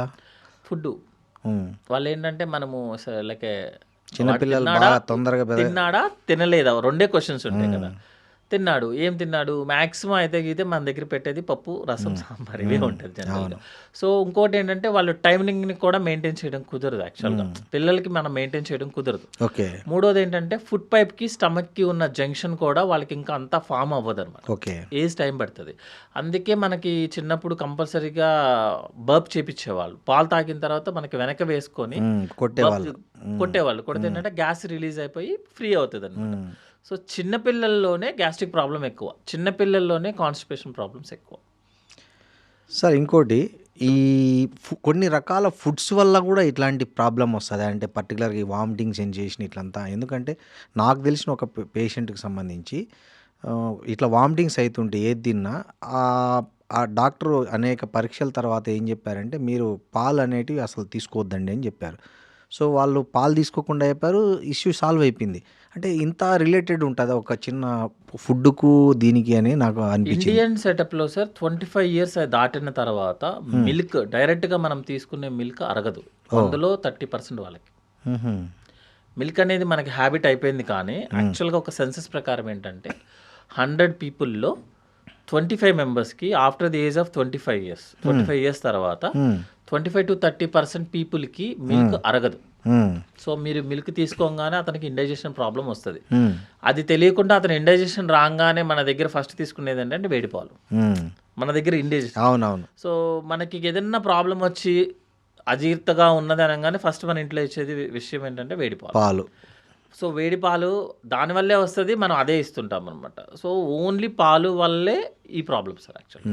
సో వాళ్ళకి ఏం చేస్తామంటే దాన్ని అవాయిడ్ చేయమని చెప్తాము. ఇప్పుడు కొంతమంది కూడా ఉంటుంది సార్, ఇప్పుడు కొన్ని టైప్ ఆఫ్ పప్పు దాల్ తీసుకున్నప్పుడు అంటే కొంతమందికి పెసరపప్పు, కందిపప్పులో కూడా డిఫరెన్సెస్ ఉంటాయి. బాడీ కొన్ని యాక్సెప్ట్ చేయదు, యాక్సెప్ట్ చేయనప్పుడు వద్దనే చెప్పేస్తాం.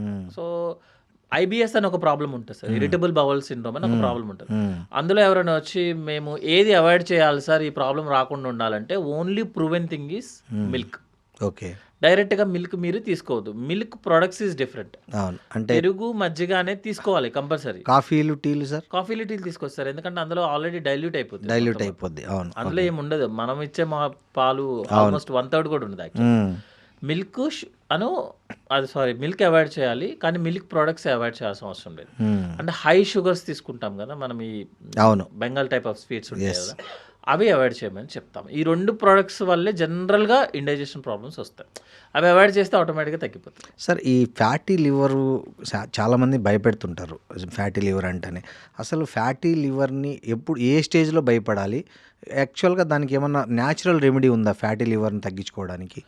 జనరల్గా సార్ అసలు ఫ్యాటీ లివర్ ఎందుకు వస్తుంది అంటే పేషెంట్ ఆల్కహాల్ తీసుకున్న పేషెంట్స్లో కానీ, స్మోక్ చేసే వాళ్ళలో కానీ, లేకపోతే ఒబీస్ ఉన్న పేషెంట్స్లో కానీ, ఇంకోటి ఏంటంటే స్ట్రెస్ లెవెల్స్ ఎక్కువ ఉన్న వాళ్ళలో లివర్లో ఫ్యాట్ అక్యుములేట్ అవుతుంది సార్. 1 డ్రాప్ ఫ్లాట్ అక్యుములేట్ అయినా, 1 డ్రాప్ అంటే 1 మైక్రాన్స్ జస్ట్ అక్యుములేట్ అయినా కూడా నెమ్మదిగా మొత్తం లివర్ అంతా స్ప్రెడ్ అవుతుంది అనమాట. లివర్లో ఉండాల్సిన నార్మల్ టిష్యూని ఫ్యాట్ చేసుకుంటుంది అనమాట. సో దాన్నే మనం ఫ్యాటీ లివర్ అని చెప్తాం. దాంట్లో స్టేజెస్ కూడా ఉంటాయి సార్, 1, 2, 3, 4 అనమాట. ఆ స్టేజ్ దాటిన తర్వాత మనకి ఒకసారి ఫారెన్ బాడీ ఏదైనా బాడీ సపోజ్ మీరు చూస్తే ముళ్ళు ఏదైనా గుచ్చుకుంది అనుకోండి సార్, ఫస్ట్ దాని చుట్టూ ఇన్ఫెక్షన్ వస్తుంది. అవును, మన అందరూ ఏమనుకుంటామే ఇన్ఫెక్షన్ చీమ్ పట్టింది కాంప్లికేట్ అయిపోయింది అనుకుంటాం. కానీ ఆ చీమ్ బయటకు వచ్చేటప్పుడు ఆ ముళ్ళని బయటకు తీసుకొస్తుంది. కరెక్ట్, మీరు ఏం చేసినా రాదు కానీ బాడీ బయటకు తోస్తుంది అన్నమాట. ఆ ప్రాసెస్సే ఇన్ఫెక్షన్. ఇన్ఫెక్షన్ అనేది ప్రొటెక్షన్ మెకానిజం, అంతే తప్పించి మన మెకానిజం కాదు. సో అదే సేమ్ టైం ఏంటంటే ఆ ఫ్యాట్ అక్యుములేట్ అవ్వగానే మన లివర్ ఒక రియాక్షన్ క్రియేట్ చేస్తుంది, దాన్ని హెపటైటిస్ అంటాం. సో జనరల్గా డైజెస్ట్ చేసుకోవడానికి ట్రై చేస్తుంది మన బాడీ, అవ్వలేదనుకోండి అది ఆపోజిట్ రియాక్షన్ అవుతుంది అనమాట. సపోజ్ మీరు ఆ ఇన్ఫెక్షన్ సరిగ్గా కంట్రోల్ అవ్వలేదు, మీ ఇమ్యూనిటీ బాగాలేదనుకోండి, కాలు పాడైపోతుంది. మీరు డయాబెటీస్ అనుకోండి, సపోజ్ ఏదైనా వేరే డ్రగ్స్ వాడుతున్నారు అనుకోండి, మీకు కాలు పాడవుతుంది. ఇదే కాన్సెప్ట్ ఏంటంటే హెపటైటిస్ అనమాట. ఫ్యాటీ లివర్ తర్వాత మనకి హెపటైటిస్ వస్తుంది. అందులో కనుక లివర్ కనుక గెలిచింది అనుకోండి, ఫ్యాటీ లివర్ మ్యాక్సిమం కంట్రోల్కి వస్తుంది. లేదు అనుకోండి ఫైబ్రోసిస్ కింద కన్వర్ట్ అవుతుంది అనమాట. దాన్ని స్టీటో హెపటైసిస్ అంటాము, నాష్ అనమాట. ఇప్పుడు కొత్తగా నాన్ ఆల్కహాలిక్ స్టీటో హెపటైటిస్ అంటే ఆల్కహాల్ తీసుకోని వాళ్ళకు కూడా ఒబీస్ ఉంటే వాళ్ళకి వచ్చేస్తుంది, ఫైబ్రోసిస్ వస్తుంది. దాన్ని 1, 2, 3, 4 గ్రేడ్స్ ఉంటాయి. తర్వాత సిర్రోసిస్, తర్వాత లివర్ క్యాన్సర్, తర్వాత ప్రాబ్లం.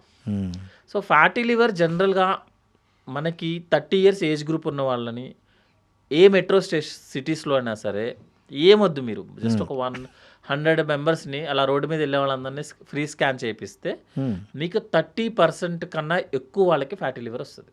ఎందుకంటారు? హ్యాబిట్స్, లైఫ్ స్టైల్ హ్యాబిట్స్, అంటే life style habits, stress levels ఎక్కువ అయ్యే కొద్దీ సేపు సర్క్యులేషన్స్ మన బాడీలో ఉన్న ఆల్మోస్ట్ 2/3 బ్లడ్ లివర్ ద్వారానే ట్రాన్స్మిట్ అవ్వాలి. అవును. సో మీరు సేమ్ స్ట్రెస్ ఎక్కువైంది అనుకోండి, ఆ లివర్లో ఉన్న బ్లడ్ సర్క్యులేషన్ కూడా డ్యామేజ్ అవుతుంది, ఆటోమేటిక్గా ఫ్యాట్ అక్యుములేట్. ఇప్పుడు స్టేజ్ 1, స్టేజ్ 2లో అంటే జనరల్గా తగ్గించడానికి జనరల్ ఏం ప్రిఫర్ చేస్తారు? జనరల్గా ఫ్యాటీ లివర్ ఎందుకు వచ్చింది సార్? ఒకటే క్వశ్చన్, లైఫ్ స్టైల్ కాదా? ఆల్కహాల్ ఆపాలి. సెకండ్ థింగ్ ఈజ్ ఒబీసా కాదా? ఒబిసిటీ ఉంటే మనం వెయిట్ లాస్ బరువు తగ్గాలి. నెక్స్ట్ స్ట్రెస్ లెవెల్స్ తగ్గించుకోవాలి. సో ఫ్యాటీ లివర్ అనేది జనరల్గా నార్మల్ ప్రాబ్లం యాక్చువల్లీ. మన బాడీలో ఫ్యాట్ ఎలా అయితే వస్తుందో, పొట్ట ఎలా వచ్చిందో దానికి ఏం చేస్తాం మనం? వెయిట్ రిడక్షన్ చేస్తాం. ఫ్యాటీ లివర్ కూడా అంతే.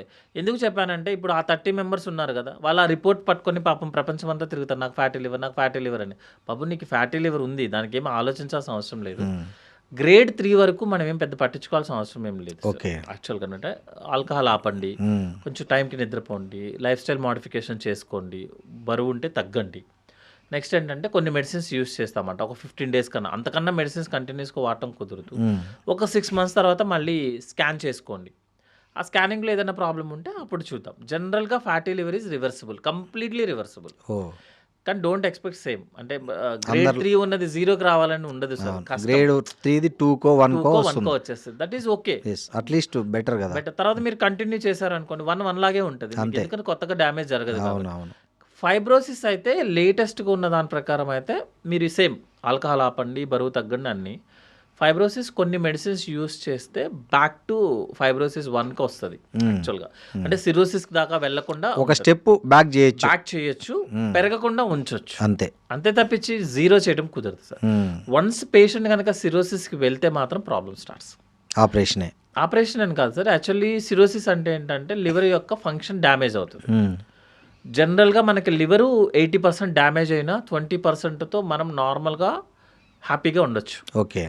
ఎప్పుడు అంటే మనకి ఏమి ఇన్ఫెక్షన్స్ రాకుండా, అంటే స్ట్రెస్ లెవెల్స్ రాకుండా, లైక్ బాడీ మీద స్ట్రెస్ పడవద్దు, లైక్ మీరు ఎక్కువ వర్క్ చేసేయడము, నెక్స్ట్ ఏంటంటే బాగా స్ట్రెస్ పడిపోవడము, ఇన్ఫెక్షన్స్ ఏమైనా రావటము, ఫీవర్స్ రావటము, డయేరియా అవ్వటము, లూజ్ మోషన్స్ ఏదైనా అయినాయి అనుకోండి సార్, అంటే ఏంటి మీ బాడీ స్ట్రెస్లోకి వెళ్తుంది. ఆ టైంలో ఆ 20% లివర్ మన బాడీకి సరిపోదు. ఓకే. 100% కావాలి, అప్పుడు 80 కావాలి, కొంచెం ఎక్కువ కావాల్సి వస్తుంది. కానీ దాన్ని మనం కొత్తగా ఇవ్వడం కుదరదు కాబట్టి మనం మెడిసిన్స్ ఇచ్చి సపోర్ట్ చేస్తాము లివర్ని అనమాట. సో సిరోసిస్ అందరు పేషెంట్స్కి సర్జరీ ఏం అవసరం లేదు సార్. అంటే ఉన్నదంతా మెయింటైన్ చేసుకోవచ్చు, ఉన్నది పోకుండా చూసుకోవచ్చు. కొంతమందిలో ఏమవుతుంది అంటే ఫెయిల్ అవుతుంది సార్.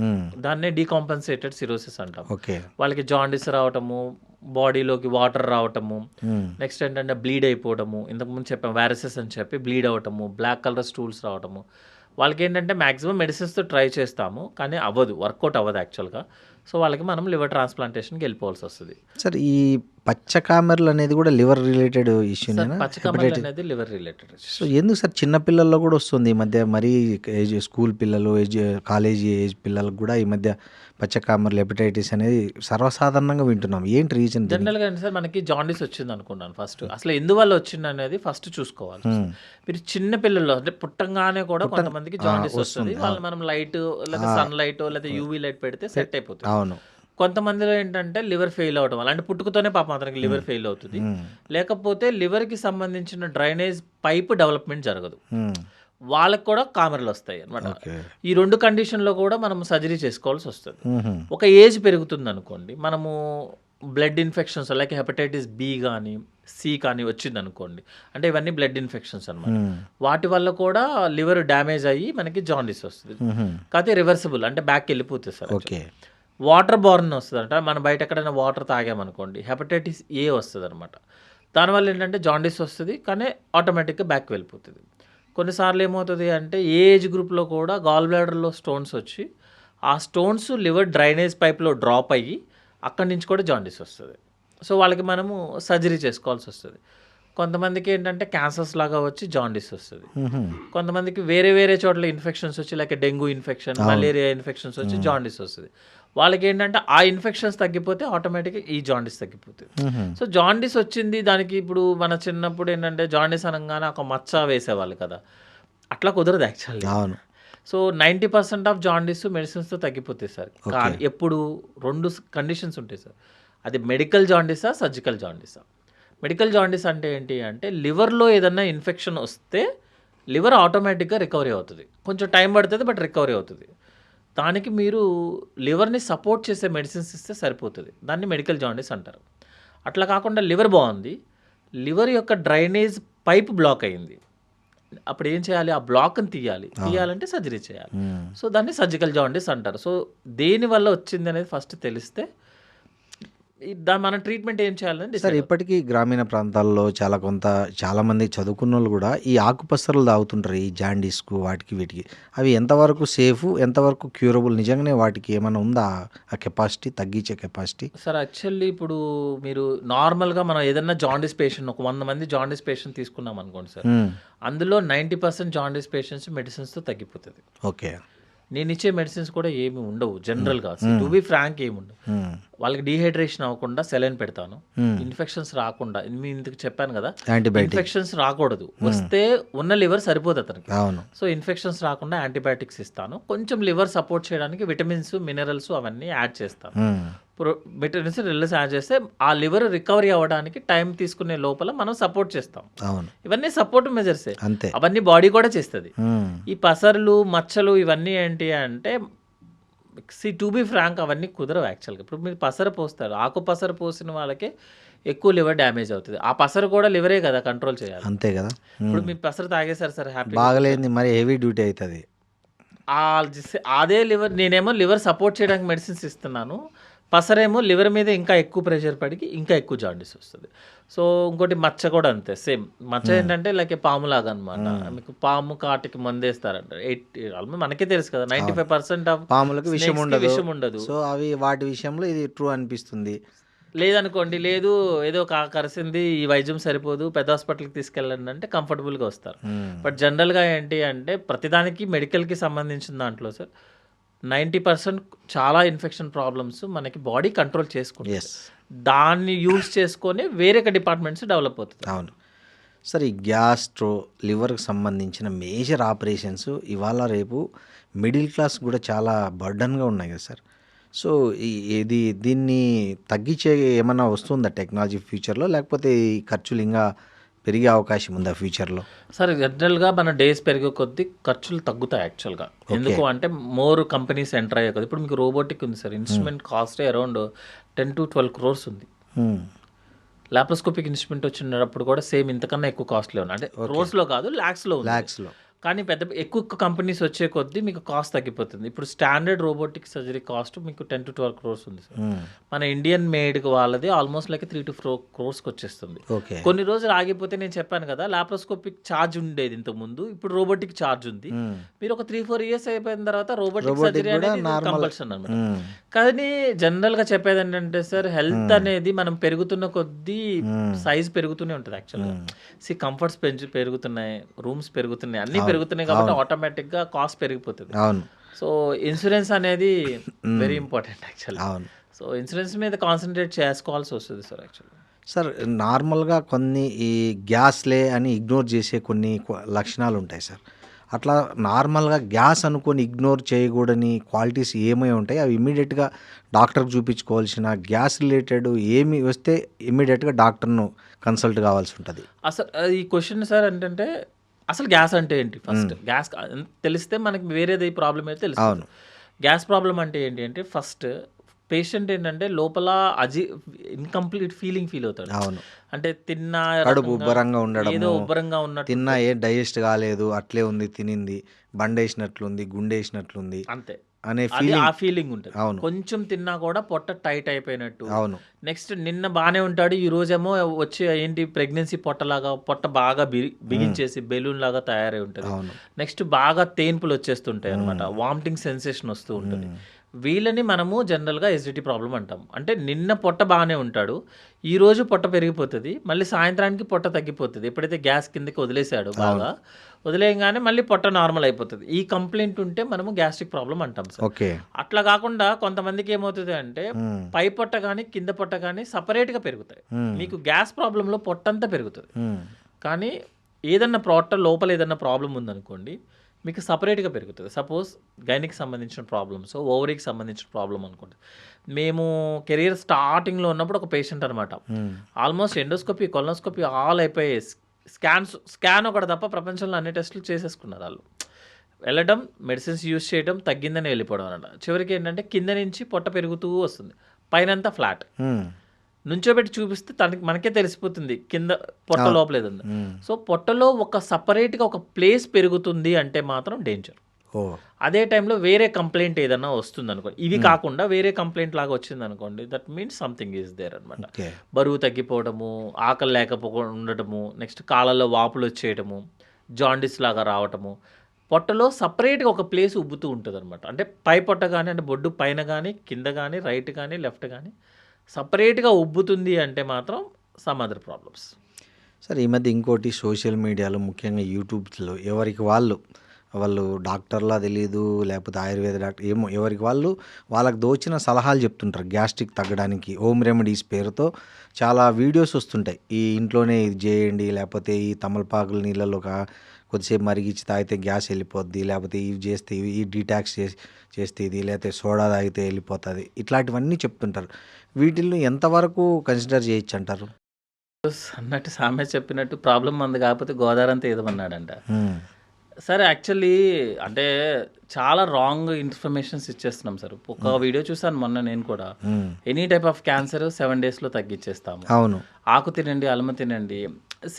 ఒకళ్ళు డైట్ అంటారు, ఆ డైట్ అంటారు, ఓకే, మీ దగ్గర మీ పర్సనల్ ఒపీనియన్ ఉంది కదా, మీ పర్సనల్ ఒపీనియన్ ఉన్నప్పుడు మనం చేసుకున్నాం కదా. సపోజ్ ఇన్ని పేషెంట్స్ ఉన్నారు, ఇంత తగ్గిందని, దానికి ఎవిడెన్స్ చూపించమంటే ఎవిడెన్స్ ఏమి ఉండదు అనమాట. బట్ మనం ఏదన్నా మాట్లాడినా కూడా ఒక ఎవిడెన్స్ ప్రకారం మాట్లాడుకోవాల్సి వస్తుంది. ఇంకా తెలిసిందే కదా మీకు, ఇప్పుడు మనది కాకపోయినప్పుడు మన పక్కింటి అతను వచ్చి బొచ్చుడు. సో ఈ సోషల్ మీడియాలో వచ్చే హోమ్ రెమెడీస్ నమ్మొద్దు అంటారు యాక్చువల్గా అయితే హోమ్ రెమెడీస్ నమ్మొద్దు సార్. కాకపోతే ఏంటి అంటే కొన్ని ఫుడ్ హ్యాబిట్స్ ఉంటాయి యాక్చువల్గా ఫర్ వెల్ బీయింగ్ అనమాట, మనకి మన హెల్త్ కోసం అనమాట. ఫుడ్ హ్యాబిట్స్ అవి యూ కెన్ యూజ్ ఇట్, మీరు ట్రై చేయొచ్చు. కానీ ఏంటంటే దాంట్లో ఓన్లీ ఈ ఆయిల్ వేసుకోండి, లేకపోతే మొత్తం ఏమి వాడకుండా నీళ్లతో చేయండి.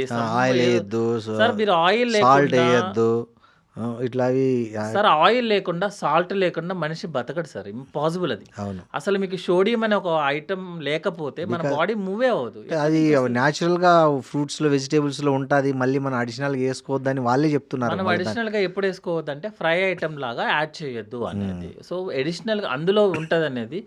మీరు ఎగ్ ఉంటుంది కదా, మనం జనరల్గా మన బాడీకి అట్లీస్ట్ అరౌండ్ 180 నుంచి 100 గ్రామ్స్ ప్రోటీన్ కావాలి సార్. దానికోసము మీరు ఎన్ని ఎగ్స్ తినాల్సి వస్తుంది? అవును. అట్లా అవ్వదు కదా, అన్నీ కలిపినప్పుడు మాత్రమే ఒక ఫుడ్ వస్తుంది.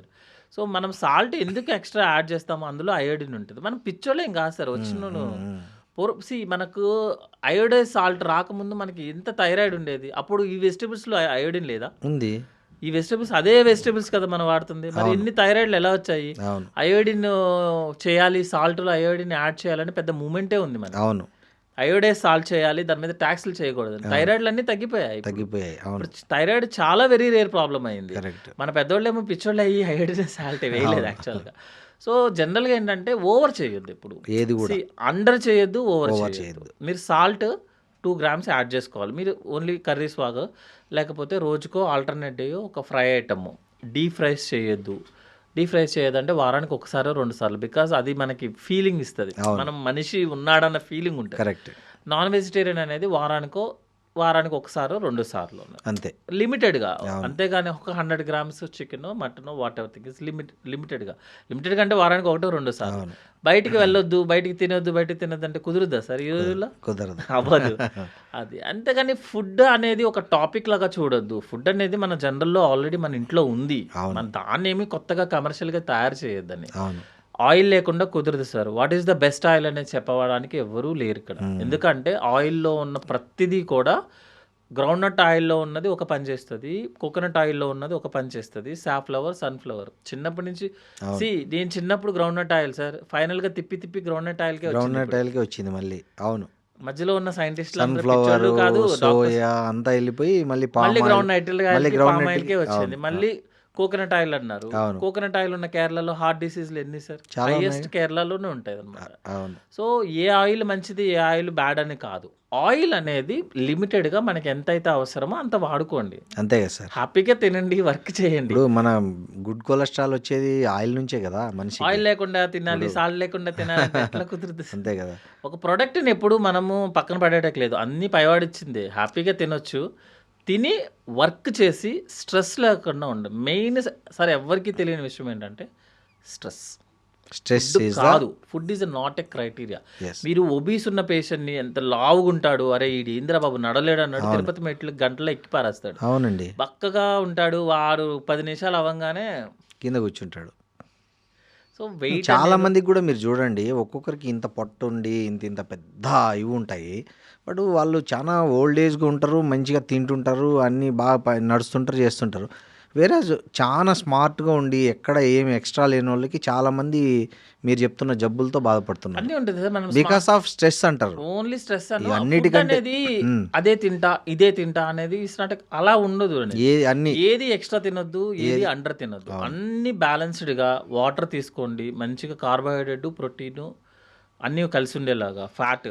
సార్ జనరల్గా ఈ వాటర్ మీద కూడా ఒక ఇది క్లారిటీ లేదు. అంటే మగవాళ్ళు ఎన్ని లీటర్లు తీసుకోవాలి ఫర్ డే, ఆడవాళ్ళు ఎన్ని లీటర్లు మినిమం? యాక్చువల్గా అంటే ఆ క్వశ్చన్ మగవాళ్ళు మేల్ ఫీమేల్కి నాకు డిఫరెన్స్ కరెక్ట్గా ఐడియా లేదు, బట్ జనరల్గా 2 to 2.5 liters is enough sir. ఎందుకు అంటే మీరు ఎక్కువ తీసుకున్నారనుకోండి, దాన్ని ఎవరు ఫిల్టర్ చేయాలి? కిడ్నీయే ఫిల్టర్ చేయాలి. సో తక్కువ తీసుకున్నారనుకోండి, మళ్ళీ అది కిడ్నీయే ఫిల్టర్ చేయాలి. అంటే ఉన్న దాంట్లో నుంచే మ్యాక్సిమం ట్రై చేయాలి. ఎక్కువ తీసుకున్నా కిడ్నీ ఎక్కువ ఫంక్షన్ చేయాలి. కానీ 4 liters 5 liters వరకు తీసుకోమని చెప్తుంటారు సార్ చాలా మంది. జనరల్గా ఏంటంటే సార్, ఇప్పుడు మీరు సపోజ్ నేను 3 liters కన్నా ఎక్కువ తీసుకున్నాను సార్, 3 liters కన్నా 5 డబల్ తీసేసుకున్నాను. ఈ రోజు కిడ్నీ ఫంక్షనింగ్ స్టార్ట్ అయింది. అట్లా కిడ్నీ మామూలుగా 100 years 3 liters ప్రిపేర్ అయిన కిడ్నీ 6 liters పర్ డే తీసుకుంటే ఎన్ని రోజులు వస్తుంది సార్? అది మిషనే కదా, అదే కాదు కదా, అది మిషనే. అంటే తక్కువ తీసుకున్నా అదే పని చేయాలి, ఎందుకంటే బాగా కాన్సన్ట్రేట్ చేసుకొని యూరిన్లో ఎంతైతే అవసరమో అంతే పంపించాలి, అది మిషనే సార్. ఎక్కువ ఇప్పుడు మీరు ఆల్కహాల్ తీసుకున్నారు, ఆల్కహాల్ తీసుకుంటే లివర్ ఎందుకు పోతుంది సార్? ఆల్కహాల్కి లివర్కి ఏంటి సంబంధం? అదే ఫిల్టర్ చేయాల్సింది. ఫిల్టర్ చేయాల్సింది అదే. అవును. మీరు ఎక్కువ తీసుకుంటే ఎక్కువ పోతుంది, తక్కువ తీసుకుంటే తక్కువ పోతుంది. సార్ ఈ లివర్కి సంబంధించి బాగా అపోహ ఏదైనా ఉందా సార్? పెద్ద అపోహ ఏంటంటే ఎగ్జాంపుల్ ఓన్లీ మందు తాగే వాళ్ళకే లివర్ పాడవుతుంది అనేది ఒక పెద్ద అపోహలాగే కనిపిస్తుంది అవును నాకు. సార్. సార్ ఇంకా ఏమన్నా ఉన్నాయి అట్లా లివర్కి సంబంధించి మిత్స్ ఏమన్నా ఉన్నాయి? సార్ నేను ఆల్కహాల్ని సపోర్ట్ చేయను, ఓకేనా. Alcohol, smoking or both are dangerous to health. కానీ మేము జనరల్గా అబ్జర్వేషన్ ఏంటంటే ఆల్కహాల్ తీసుకునే వాళ్ళు సపోజ్ కొంతమంది లేచిన దగ్గర నుంచి స్టార్ట్ చేసి తాగుతూనే ఉంటారు. అవును. కొంతమంది ఎప్పుడో తాగుతూ ఉంటారు. అవును. ఎప్పుడో తాగిన వాళ్ళకి కొన్నిసార్లు ఎక్కువ డ్యామేజ్ అవుతుంది. బాగా తాగిన వాళ్ళు వాళ్ళ లైఫ్ లాంగ్ బాగానే ఉంటాడు. ఎందుకు అంటే ఆల్కహాల్ తీసుకున్న తర్వాత డైజెషన్ చేయాల్సిన బాధ్యత లివర్లో అన్ని ఎంజైమ్స్ కరెక్ట్గా ఉంటే మ్యాక్సిమం లివర్ ట్రై చేస్తుంది మనల్ని ఏమి పాపం మంచిది యాక్చువల్గా. 90% మనల్ని చంపేసినా కూడా మనల్ని చంపదు అది. అవును. సో మ్యాక్సిమం ఆల్కహాల్ ని డైజెస్ట్ చేయడానికి ట్రై చేస్తుంది. మన అదృష్టమో దురదృష్టమో కొద్దీ లివర్లో ఆ డైజెస్ట్ చేసే ఎంజైమ్స్ ఏదన్నా కొంచెం అటు ఇటు ఉన్నాయి అనుకోండి సార్, మనకు తెలియని ప్రపంచం చాలా ఉంది కదా సార్. ఏదైనా తగ్గింది అనుకోండి బై మిస్టేక్, ఈ కొంచెం ఎవరైతే తీసుకున్నారో వాళ్ళు ఎక్కువ దొరికిపోవచ్చు. అదేలే వాళ్ళ లివర్ యొక్క కెపాసిటీని బట్టి అతని జెనెటికల్ కాంపోజిషన్ బట్టి ఉంటుంది. ఇంకోటి ఏంటంటే మనకి ఎన్ని ఎంజైమ్స్ ఉన్నాయి అనేది వీ డోంట్ నో, తెలియదు. మనకు తెలియని ప్రపంచం చాలా ఉంది. ఇది సార్ అంటే ఎన్ని పెగ్గుల వరకు సేఫ్? ఐ మీన్ తర్వాత మందులో సోడా కలుపుకోవడం కరెక్టా, వాటర్ కలుపుకోవడం, దాని మీద కూడా కొద్దిగా డిఫరెంట్ ఆఫ్ ఒపీనియన్ ఉంది. అంటే అది ఏది ఉంది, కొంతమంది తమలపాకు పట్టుకొని తిప్పితే డీటాక్సిఫికేషన్ అంటారు. సో ఈ కాన్సెప్ట్ కరెక్టేనా? మందులో సోడా కలిపితే డైల్యూట్ అవుతుంది, లివర్ ఫంక్షనింగ్ ఈజీ అవుతుంది అనేది ఒక నమ్మకం. సో అందుకనే ఏ వైన్ షాపుల దగ్గర, బార్ల దగ్గర ఇమ్మీడియట్గా మనతో పాటు సోడా కూడా వచ్చేస్తుంది ఆటోమేటిక్గా. ఇది ఎంతవరకు కరెక్ట్? దీంట్లో ఎంత సైంటిఫిక్ ఉంది చెప్పండి. ఇప్పుడు ఒక ప్రోడక్ట్ ఉంది సార్, ఒక సపోజ్ ఆల్కహాల్ ఎంతవరకు సేఫ్ అనే క్వశ్చన్ ఉంది సార్ అనుకుందాం. అవును. మీరు నేను సేమా? కాదు. మీ వెయిట్, నా హైట్, మీ జెనెటిక్, మీ సోషల్, మీ ఫ్యామిలీ, మీ జీన్స్ అన్ని డిఫరెంట్ కదా. అన్ని డిఫరెంట్. ఆల్కహాల్ తీసుకొని మీరు తాగండి, నేను తాగుతాను, అది ఎంత డ్యామేజ్ చేస్తుంది అనేది ఎట్లా కన్ఫర్మ్ చేస్తాను చెప్పండి? మీరు వేరు, నేను వేరు. అవును. మీ జీన్స్ వేరు, నా జీన్స్ వేరు సార్. అవును. సెకండ్ థింగ్ ఏంటంటే ఇప్పుడు మీ మీదే నేను చేయాలన్నీ. మీరు సోడా తాపించాలి, మీ చేత వాటర్ తాపించాలి, తమలపాకులు తిప్పాలి, అన్నీ మీ మీదే చేయాలి. నేను కన్ఫర్మ్ చేయాలంటే, ఏది సేఫ్ అనే కన్ఫర్మ్ చేయాలంటే ఒక మనిషి మీదే చేయాలి, అంతేగాని 100 మంది మీద చేసి. ఇప్పుడు జనరల్గా స్టడీస్ ఎట్లా ఉంటుందంటే సార్, ఒక 20 మందిని సోడాతో, ఒక 20 మందిని వాటర్తో, ఇంకో 20 మందిని ఇంకో దాంతో చేసి రిజల్ట్స్ ని కంపేర్ చేస్తారు. ఎందుకంటే మనకున్న ఆప్షన్ అదే. అట్లా రీసెర్చ్ జరిగాయా ఇప్పటి వరకు? జరుగుతాయి సార్, జరుగుతాయి. జరిగినవి ఏమొచ్చింది చెప్పండి, అది మెయిన్ మాకి సార్. ఇది చాలా ఇంపార్టెంట్ టాపిక్ మాకి. నేనైతే ఫస్ట్ క్వశ్చన్ ఆల్కహాల్ వద్దు, ఏమొద్దు. మీరు యాజ్ ఎ డాక్టర్గా ఎస్ ఓకే సార్, వి అగ్రీడ్. కానీ మీ ఆ రీసెర్చ్లో ఏమొచ్చింది? సోడా తాగిన వాళ్ళకి ఎక్కువ డేంజర్ వచ్చిందా, నీళ్ళు తాగిన వాళ్ళకి వచ్చిందా, లేదా మీరు అన్నట్లు కూల్ డ్రింకులు, పెప్సీలు, కోకోకోలు, ఏది? అది సార్ వాటరే. So water is safe. Water is safe ఎందుకంటే వాటర్లో ఏముండదుగా. Soda also danger. Soda is dangerous sir. సోడాలో కూడా బైకార్బ్స్ ఉంటాయి కదా. కూల్ డ్రింక్స్ లో షుగర్ ఉంటుంది. అవును. మీకు జ్యూసెస్ లో కూడా షుగర్ లేకుండా ఇవ్వరు. ఇప్పుడు చాలా మంది ఆరెంజెస్ అవన్నీ వేసుకుంటారు. అవును. But water is always safe కదా. Okay. But there is no safe limit for alcohol. So only soda అదేమంటారు, ఆ ఘాటును తగ్గించడానికి తప్ప సేఫ్ అనేది కరెక్ట్ కాదు. సో ఆ మందు గాఢత తగ్గిస్తుంది, ఆ చేదు నుంచి కొద్దిగా. Sir alcohol is from my side, no alcohol. మీ సైడ్ అని కాదు సార్, జనరల్ గా జరుగుతుంది. ఎందుకంటే లేదు సార్, నేను యాక్చువల్ గా చాలా మందిని చూస్తాం కదా, ఎమర్జెన్సీలో పాపం యంగ్ ఫీమేల్స్ వస్తారు, అప్పుడే ఏదో ఈ డిపార్ట్మెంటల్ పార్టీలు అని అవన్నీ చేసుకుంటారు, వాళ్ళకి ప్యాంక్రియాటైటిస్ వచ్చేస్తుంది. ఫస్ట్ అటాకే ప్యాంక్రియాటైటిస్, ఇంకా లైఫ్ లాంగ్ వాళ్ళకి వస్తూనే ఉంటుంది అది. సో మనం సేఫ్ లిమిట్ పెట్టుకొని ఒక్కసారి తాగినా 100 సార్లు తాగినా సేమ్ వస్తుంది సార్ రిజల్ట్, అంటే మన జీన్స్ ని బట్టి. So there is no safe limit and safe brand కూడా లేదు. అంటే ఈ స్కాచ్ అయితే డేంజర్ తక్కువ, ఈ మామూలు ఇక్కడైతే ఇవి తక్కువ. బ్రీజర్ అయినా సరే same result. Brezza to cheap liquor, any liquor same result. మరి ఎందుకు సార్ అన్నది రాయల్ సెల్యూట్ 24,000, గోల్డ్ లేబుల్ 15,000 ఏజ్ని బట్టి కోసం సార్? అదంతా తుస్సా? టంగ్ కోసం, టేస్ట్ ఆఫ్ టంగ్. మీరు టంగ్ తోనే కదా ఫీల్ అయ్యేది అది. అవును కరెక్టే సార్. సేఫ్ లిమిట్ ఉంటుంది సార్. ఫిల్టర్ సిగరెట్ ఈజ్ సేఫా అంటే యూస్ చేస్తారు పెద్ద ఫిల్టర్, సేఫ్ కాదు సార్. సేఫ్ కాదు. ఓకే. ఏదైనా సేమ్, ఈవెన్ మీరు ఈ సిగరెట్, ఆల్కహాల్ ఏదైనా సేమ్ రిజల్ట్. సో ఊరికే డబ్బులు తగలబెట్టుకోవడమే బ్రాండ్ల పేరుతో. Tongue taste sir. ఓకే. అంతే. డబ్బులు తగలటడం కాదు అంటే సార్, మీరు ఓన్గా చెప్తున్నారా లేకపోతే ఏదైనా రీసెర్చ్లో వచ్చిన విషయాన్ని చెప్తున్నారా? రీసెర్చ్ చేశారు. ఇవన్నీ ఏంటంటే మన జెనెటికల్ అంతే. ఓకే. మన ఇప్పుడు ఆల్కహాల్ ఎక్కువ తీసుకున్న పర్సంటేజ్ ఆఫ్ ఆల్కహాల్ కాదు ఇంపార్టెంట్, ఇక్కడ జెనెటికల్ అంతే. ఓకే. ఇప్పుడు మేము చెప్పా కదా క్యాజువాలిటీస్లో చూసేటప్పుడు ఏముండదు, ఏం చేయలేదు, జస్ట్ నిన్న తీసుకున్నా, ఫస్ట్ టైం తీసుకున్నాను సార్ అంటారు, కానీ అప్పటికి ఆల్కహాల్ ప్యాంక్రైటిస్ వచ్చేసి ఉంటుంది. సో అయితే బ్రీజర్ తాగేవాళ్ళు, బీర్ తాగేవాళ్ళు, విస్కీ తాగేవాళ్ళు, బ్రాందీ తాగేవాళ్ళు, సారా తాగేవాళ్ళు. సారా అంటే మరి అడల్టరేటెడ్ కాదు అదే. సో ఈ స్కాచ్ అని, ఇంపోర్టెడ్ అని, ఇవన్నీ ఏదైనా సేఫ్ కాదు, ఏదైనా ఏ రాయితో ఓడగొట్టుకున్నా అవే పల్లె అంటారు. కాస్ట్లీ కొట్టుడు అనమాట. అంతే, లేకపోతే మెత్తగా తగులుతుంది, రాయిలాగా కాకుండా కొంచెం గట్టిగా గట్టిగానే తగులుతుంది. సార్, ఈ గ్యాస్ట్రో లివర్ సర్జన్లుగా మారాలనుకునే ఎంబీబీఎస్ స్టూడెంట్స్కు మీరు ఇచ్చే సలహా ఏమైనా ఉందా? సార్ గ్యాస్ట్రో లివర్ అనేది కాదు, జనరల్గా ఎంబీబీఎస్లోకి వచ్చిన వాళ్ళకి ఫస్ట్ క్వశ్చన్ ఎక్కడ వస్తుంది అంటే లైఫ్లో సెటిల్ అవడం టైం పడుతుంది అని. మనం ఏదో పోతున్నాము, కోల్పోతున్నాము అనేది. యాక్చువల్గా ఏంటంటే ఇక్కడ కోల్పోవడానికి ఏమి ఉండదు సార్, అంతా వచ్చేదే మనకి. ఓకే. మనము మా సార్ వాళ్ళు అనేవాళ్ళు అనమాట, వీల్ చైర్లో హాస్పిటల్కి వెళ్ళినా కూడా డాక్టర్స్కి మనీ వస్తుంది, జస్ట్ మన టీచింగ్ చెప్పినా వచ్చేస్తుంది. ఓకే. సో ప్రొఫెషన్ అనేది ప్యాషన్తోనే ఉంటుంది సార్. ఇంకోటి ఏంటంటే పేషెంట్ సింపతి, సో టైమింగ్ అదేంటంటే మన చేతుల్లో ఉంటుంది యాక్చువల్గా, కానీ ఎమర్జెన్సీ వస్తే మన చేతుల్లో ఉండదు, పేషెంట్ చేతుల్లోనే ఉంటుంది. సో ప్రొఫెషన్ సెలెక్ట్ చేసుకునేటప్పుడు సపోజ్ ఏ సూపర్ స్పెషాలిటీ సెలెక్ట్ చేసుకున్నా అనేది ప్యాషనే సార్. ఎందుకంటే ఇలాగే మనం మ్యారేజ్లో అమ్మాయిని సెలెక్ట్ చేసుకున్నట్టే ఉంటుంది ఇది. ఓకే. ఇంకా అట్లీస్ట్ అమ్మాయికి అయితే డైవర్స్ అని ఇవ్వచ్చు, ఇందులో కుదరదు, ఇది మానేసి వేరే ప్రొఫెషన్లోకి వెళ్ళిపోవాలి. ఇంకా వన్స్ చూస్ చేసుకున్న తర్వాత, వన్స్ నువ్వు చూస్ చేసుకున్న తర్వాత లైఫ్ లాంగ్ దాంతోనే ఉండాల్సి, లేదంటే మానేసి రియల్ ఎస్టేట్కు షేర్. ఆపర్చునిటీస్ బాగున్నాయా? ఆపర్చునిటీస్ ఎప్పుడు ఉంటుంది. ఓకే. ఎందుకంటే హ్యూమన్ బీయింగ్స్ పెరిగే కొద్ది, ఇప్పుడు నేను పీజీ చేస్తున్న టైంలో మేబీ ఒక 3-4 monthsకి ఒకసారి గాల్ బ్లాడర్ సర్జరీ చూసేవాళ్ళం, అంటే అన్ని డిపార్ట్మెంట్స్ కలిపి మేబీ 1-2 కేసెస్ వచ్చేసేవన్నమాట. ఇప్పుడు మీరు హాస్పిటల్లో ఎవ్రీడే 2 కేసెస్ నేనే చేసేలాగా ఉంటుంది అనమాట.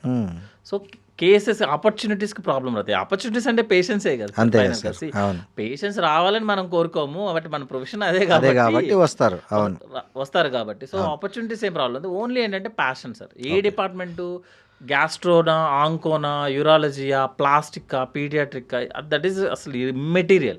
ఓకే. ప్యాషన్ ఉంది అంటే, సింపతి ఉంది, పేషెంట్ మీద కొంచెం సింపతి ఉంది అంటే ఆటోమేటిక్గా doctors is the best profession.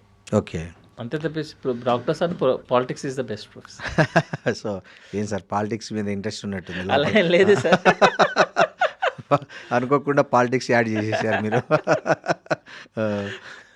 Sir to be frankly that is the Nobel profession. Politics ఈ చూస్తున్నారు, ప్రజెంట్ పాలిటిక్స్ చూసే మాట్లాడుతున్నారా? Present politics with public sir, వదిలేండి సార్. సార్, ఈ ఇంట్లో ఈ పిల్లలకు కూడా ఈ మధ్య ఎక్కువ అవుతుంది కదా, అంటే తల్లిదండ్రుల స్థాయిలో ఏమైనా జాగ్రత్తలు తీసుకుంటే ఈ పిల్లల్లో వచ్చే గ్యాస్ట్రిక్ సమస్యలను సాల్వ్ చేసుకోవచ్చా? ఒకవేళ అట్లా చేసుకోవాలనుకుంటే పేరెంట్స్గా వాళ్ళు ఎట్లాంటి కేర్ తీసుకుంటే బెటర్ అంటారు? సార్ ఏం లేదండి, బ్యాలెన్స్డ్ డైట్ ఇస్తున్నామా లేదా చూసుకోవాలి సార్. ఫైబర్ ఫుడ్ ఉందా లేదా, లైక్ ఫ్రూట్స్ ఇస్తున్నామా, వెజిటేబుల్స్ ఇస్తున్నామా, లీఫీ వెజిటేబుల్స్ రోజు మన కర్రీలో వెళ్తున్నాయి, లేకపోతే పప్పులో ఒక చిన్న 2-3 ఆకులు వేయడం కాకుండా వాళ్ళకి కూడా వెజిటేబుల్స్ వెళ్ళేలాగా. కొంతమంది తిన్నారు సార్ పిల్లలు, మీరు చూడండి, వాళ్ళు చాక్లెట్లు, బిస్కెట్లు తిన్నట్లు వెజిటేబుల్స్, లీఫీ అంటే ఆకుకూరలు అంటే వద్దంటారు. ఎట్లా చేస్తారు తల్లిదండ్రులు? సార్ స్కూల్కి ఏమైనా వెళ్దాం అనుకుంటారా సార్, తన్ని పంపించలేదు, అట్లాగే ఉంటుంది సార్. కొట్టి తినిపించమంటారా?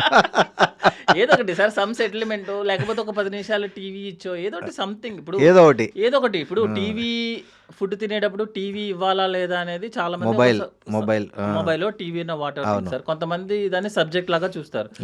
ఇప్పుడు నేనేం చెప్తానంటే, అతను మంచిగా తింటున్నాడు అనుకోండి, ఒక 10 నిమిషాలు, ఇప్పుడు మీరు ఎట్లాగో 1-2 గంటలు టీవీ ఇవ్వందే పని అవ్వదు ఇప్పుడున్న మన కండిషన్లో. అదేదో తినేటప్పుడు ఒక 10 minutes ఇచ్చి ఆ వెజిటేబుల్స్ ఏదో తోసేసారు అనుకోండి, గ్యాస్ట్రిక్ ప్రాబ్లం లేదు, కాన్స్టిపేషన్ ప్రాబ్లం లేదు, నా అవసరం రాదు. అంతే. ఓకే. సో ఈ అల్ట్రాసౌండ్ అనేది బాగా మీరు గ్యాస్ట్రోలో ఎక్కువగా వాడేస్తారు. ఈ గ్యాస్ట్రో ట్రీట్మెంట్లో ఈ అల్ట్రాసౌండ్ అనేది ఎట్లా యూజ్ అవుతుంది, దేనికి యూజ్ అవుతుంది చెప్పండి? జనరల్గా అల్ట్రాసౌండ్ ఏంటంటే, మనకి స్టమక్ పెయిన్ ఎవరికైనా ఉన్నప్పుడు first test is ultrasound sir. Okay. Blood టెస్ట్లు ఏం చేయకుండానే మనం అల్ట్రాసౌండ్ చేస్తాం. ఓకే. అల్ట్రాసౌండ్లో మనకి మ్యాక్సిమం తెలిసేది ఏంటంటే స్టోన్స్ ఉన్నాయా లేదా చెప్తుంది. ఓకే. లైక్ గాల్ బ్లాడర్లో స్టోన్స్ ఏమైనా ఉన్నాయా, కిడ్నీలో స్టోన్స్ ఏమైనా ఉన్నాయా చెప్తుంది. తర్వాత ఏంటంటే ఏమన్నా వాటర్ ఏమన్నా ఉందా లేదా చెప్తుంది. వాటర్ ఏంటంటే సైడ్ ఎఫెక్ట్ ఇన్ఫెక్షన్ ఏదన్నా ఉంటే మనకి బాడీలో వాటర్ వస్తుంది, రియాక్షన్ అనమాట. సపోజ్ మనకి దెబ్బ తగిలింది అనుకోండి, వాపు ఎలా వస్తుందో మనకి పొట్ట లోపల ఏదైనా ఇన్ఫెక్షన్ లాగా ఉన్నా కూడా మనకి కొంచెం వాటర్ వస్తుంది. ఓకే. సో స్టోన్స్ ఏమన్నా ఉన్నాయా, వాటర్ ఏమన్నా ఉందా, వాటర్ అంటే ఇన్ఫెక్షన్ ఏదన్నా ఉందా లేదా చెప్తుంది. అండ్ కిడ్నీ సైజెస్ ఎలా ఉన్నాయి, లివర్ ఎలా ఉంది, స్ప్లీన్ ఎలా ఉంది, అంటే జస్ట్ అనాటమీ చెప్తుంది అనమాట. ఓకే. డిసీజెస్ మాత్రం ఓన్లీ స్టోన్స్ ఇన్ఫెక్షన్స్ ఏమైనా ఉన్నాయో చెప్తుంది.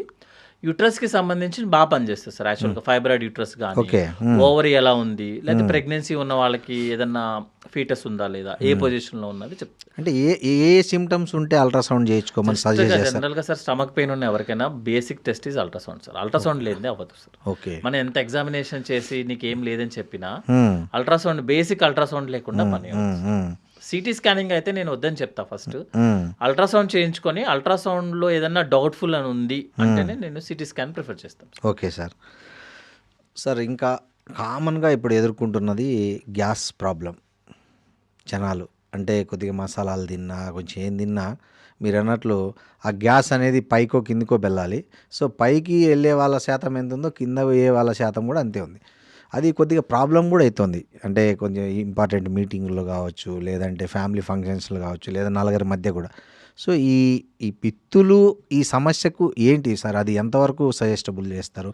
అంటే ఎంత ఉంటే సేఫ్, ఎంత ఎక్కువ ఉంటే ప్రమాదం అనేది ఏమన్నా ఉందా దానికి పారామీటర్? లేదు సార్, యాక్చువల్గా ఏంటంటే గ్యాస్ అనేది ఫిజికల్ ప్రాబ్లం, అంటే సోషల్ ప్రాబ్లం లాగా అనమాట. స్మెల్ ఎక్కువ వస్తేనే ప్రాబ్లం వస్తుంది సార్. ఇన్నిసార్లు వెళ్ళాలి అన్నిసార్లు వెళ్ళాలి మన చేతిలో ఉండదు సార్, అది ఆటోమేటిక్ అనమాట. మనము కావాలంటే మోషన్కి వెళ్ళొచ్చు కానీ గ్యాస్కి వెళ్ళటం కుదరదు. గ్యాస్ అనేది మన బవల్ మూమెంట్ని బట్టే ఉంటుంది. గట్ ఎక్కువ ఉంటే, మంచి గట్టు ఉంటేనే ఎక్కువ వస్తాయి అనేది కూడా ఒకటి, అది కరెక్టేనా? లేదేం లేదు సార్, మంచి గట్టుకి ఏం కాదు, కానీ బ్యాడ్ గట్ ఉంటే మాత్రం స్మెల్ వస్తుంది. బ్యాడ్ గట్ అంటే ఏంటంటే సపోజ్ మీకు మోషన్ లోపల ఎక్యుములేట్ అయిపోతుంది సార్, అదేంటంటే లోపల ఉన్న బ్యాక్టీరియా ఆ మోషన్ని డైజెస్ట్ చేసుకొని బ్యాడ్ గ్యాస్ అంటే నైట్రోజన్ గ్యాస్ని రిలీజ్ చేస్తుంది. సో పైకి వచ్చే గ్యాస్ వేరు, కిందకి వచ్చే గ్యాస్ వేరు. పైకి వచ్చేది కార్బన్ డైఆక్సైడ్, కింద నుంచి వచ్చేది నైట్రోజన్ అనమాట. ఇది ఎందుకు వస్తుంది అంటే మోషన్ ఏదైనా ఎక్యుములేట్ అయినా, లేకపోతే లోపల ఎక్కువ ఇన్ఫెక్షన్ ఉన్న వాళ్ళకి ఏంటంటే మనకి బ్యాక్టీరియాతో మోషన్ డైజెస్ట్ అయ్యి బై ప్రొడక్ట్స్ లాగా నైట్రోజన్ రిలీజ్ చేస్తుంది. అది మనకి ఎక్కువ రోజులు ఉన్న మోషన్ వల్ల ఏంటంటే మనకి బ్యాడ్ స్మెల్ బాగా వస్తుంది. నెక్స్ట్ ఏంటంటే అన్డైజెస్టెడ్ ఫుడ్ పార్టికల్స్ ఉన్నాయి అనుకో, సపోజ్ మీరు ఫుడ్ ఉంది సార్, ఈ రోజు ఉన్న ఫుడ్ నెక్స్ట్ రోజుకి స్మెల్ వచ్చేస్తుంది, ఎందుకంటే బ్యాక్టీరియాతో అవుతుంది. మోషన్ కూడా ఫుడ్డే కదా యాక్చువల్గా, పెద్ద పేగు మొత్తం బతికేదే మోషన్ మీద. సో అది కూడా ఒక ఫుడ్. అది ఎక్కువ రోజులు ఉండే కొద్ది ఏంటంటే ఎక్కువ గ్యాస్ ఎక్కువ రిలీజ్ అవుతుంది. సో గ్యాస్ ఎన్నిసార్లు రిలీజ్ అవుతుంది అనేది ఇంపార్టెంట్ కాదు, గ్యాస్ రిలీజ్ అవ్వాలి ఒకటి, గ్యాస్ రిలీజ్ అయితేనే మంచిది. మూడోది ఏంటంటే స్మెల్ రావడానికి లేదు. స్మెల్లో ఎక్కువ వస్తే ఏంటంటే మనకి అన్డైజెస్టెడ్ ఫుడ్ మెటీరియల్ ఎక్కువ ఉన్నట్టు లెక్క. నెక్స్ట్ ఏంటంటే మోషన్ రెగ్యులర్గా మోషన్ వెళ్ళట్లేదని. నెక్స్ట్ ఏంటంటే మీరు ప్రోటీన్ ఎక్కువ తీసుకుంటున్నారు, మిల్క్ ఎక్కువ తాగుతున్నారు, మిల్క్ ప్రొడక్ట్స్ ఎక్కువ తీసుకుంటున్నట్టు లెక్క అనమాట. ఓకే. స్మెల్ వస్తే అనమాట. ఓకే. సో దాన్ని బేస్ చేసుకొని తప్ప అది జస్ట్ మన నార్మల్ మన సెలవే ఎంత ఇంపార్టెంటో గ్యాస్ కూడా అంతే ఇంపార్టెంట్. సో దానికి ఏం బాధపడాల్సిన పనిలే, భయపడాల్సిన సార్. అది రాకపోతేనే చాలా కష్టం సార్. మీకు మోషన్ ఒక రోజు రాకపోతే నేను పట్టించుకోను, మీరు ఒక రోజు గ్యాస్ పాస్ చేయకపోతే నేను సర్జరీ చేస్తా. ఓ అంత ప్రమాదమా సార్? అంతే కదా, మీరు మూమెంట్ లేనట్టు లెక్క. మీరు ఇప్పుడు మోషన్కి వెళ్దామని ఒక రోజు ఎవరైనా పిత్తు వేయకపోతే వాళ్ళు డేంజర్లో ఉన్నట్లు, వాళ్ళు డేంజర్, ఎందుకంటే మూమెంట్ ఆగిపోయినట్లు లెక్క, పేగులు మూమెంట్ ఆగినట్లు లెక్క. సో నేను సర్జరీ అయిపోతుంది సార్, ఇప్పుడు పేషెంట్కి పెద్ద సర్జరీ చేశాను అని అడిగే ఫస్ట్ క్వశ్చన్ ఏంటంటే నువ్వు ఎలా ఫీల్ అవుతున్నావు అని. ఇప్పుడు ఈ రోజు నువ్వు ఎలా ఉందంటే సార్ బాగుంది సార్ అంటాడు. బాగుంది అంటే ఏంటంటే నువ్వు వెల్ బీయింగ్. నేను బాగున్నాను అంటే మంచిగా ఉన్నా అయిపోయినట్లు. సర్జరీ నుంచి మీరు రికవరీ అవుతున్నట్లు లెక్క. రికవరీ అవుతున్నాడు అని ఫస్ట్ తెలుసుకునే మీనింగ్ అదే. పేషెంట్ ఎలా ఉన్నాడు, అతని ఫీలింగ్ ఎలా ఉంది, నేను బాగున్నట్టు ఉంది సార్ అంటే, లేదు సార్ ఏదో తేడా కొడుతుందంటే నిజంగా తేడా కొడుతుంది. సెకండ్ క్వశ్చన్ ఏంటంటే కింద నుంచి గ్యాస్ పాస్ చేసావా అని అడుగుతాం. మోషన్ పాస్ చేసామని అడగమా. సర్జరీ తర్వాత 3 రోజుల తర్వాత మోషన్ పాస్ చేసినా నాకు ప్రాబ్లం లేదు, గ్యాస్ పాస్ చేసావా అని అడుగుతాం. ఒక సర్జరీ నేను అనుకున్న ఎక్స్పెక్ట్ చేసిన దానికన్నా ఒక రోజు లేట్ అయినా, గ్యాస్ పాస్ చేసిన లేట్ అయినా నాకు షివరింగ్, పేషెంట్కి షివరింగ్. సో చాలా హెల్తీ ఇండికేషన్ అంటారు మీరు. గ్యాస్ పాస్ చేయడమే హెల్త్ ఇండికేషన్. మోషన్ సంగతి పక్కన పెట్టండి, ఇంపార్టెంట్ మ్యాటర్ కాదు. Gas is very important. Gas ఒక రోజు పాస్ చేయలేదంటే డౌట్ వచ్చేస్తుంది సార్. కొంతమంది రోజంతా చేస్తూనే ఉంటారు బట్ స్మెల్ ఉండదు అనుకోండి, ఆఫ్ కోర్స్ చాలా అది హెల్తీ.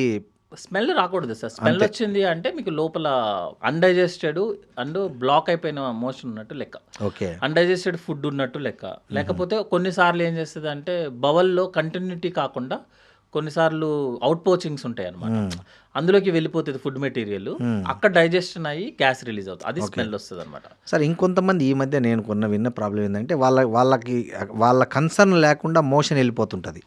ముఖ్యంగా ఈ స్కూల్ పిల్లల్లో ఇట్లాంటి చాలా ప్రాబ్లం ఫేస్ చేస్తుంటారు. అట్లాంటి వాళ్ళకు ఏంటి సార్ మీరు ఇచ్చే సజెషన్ అంటే?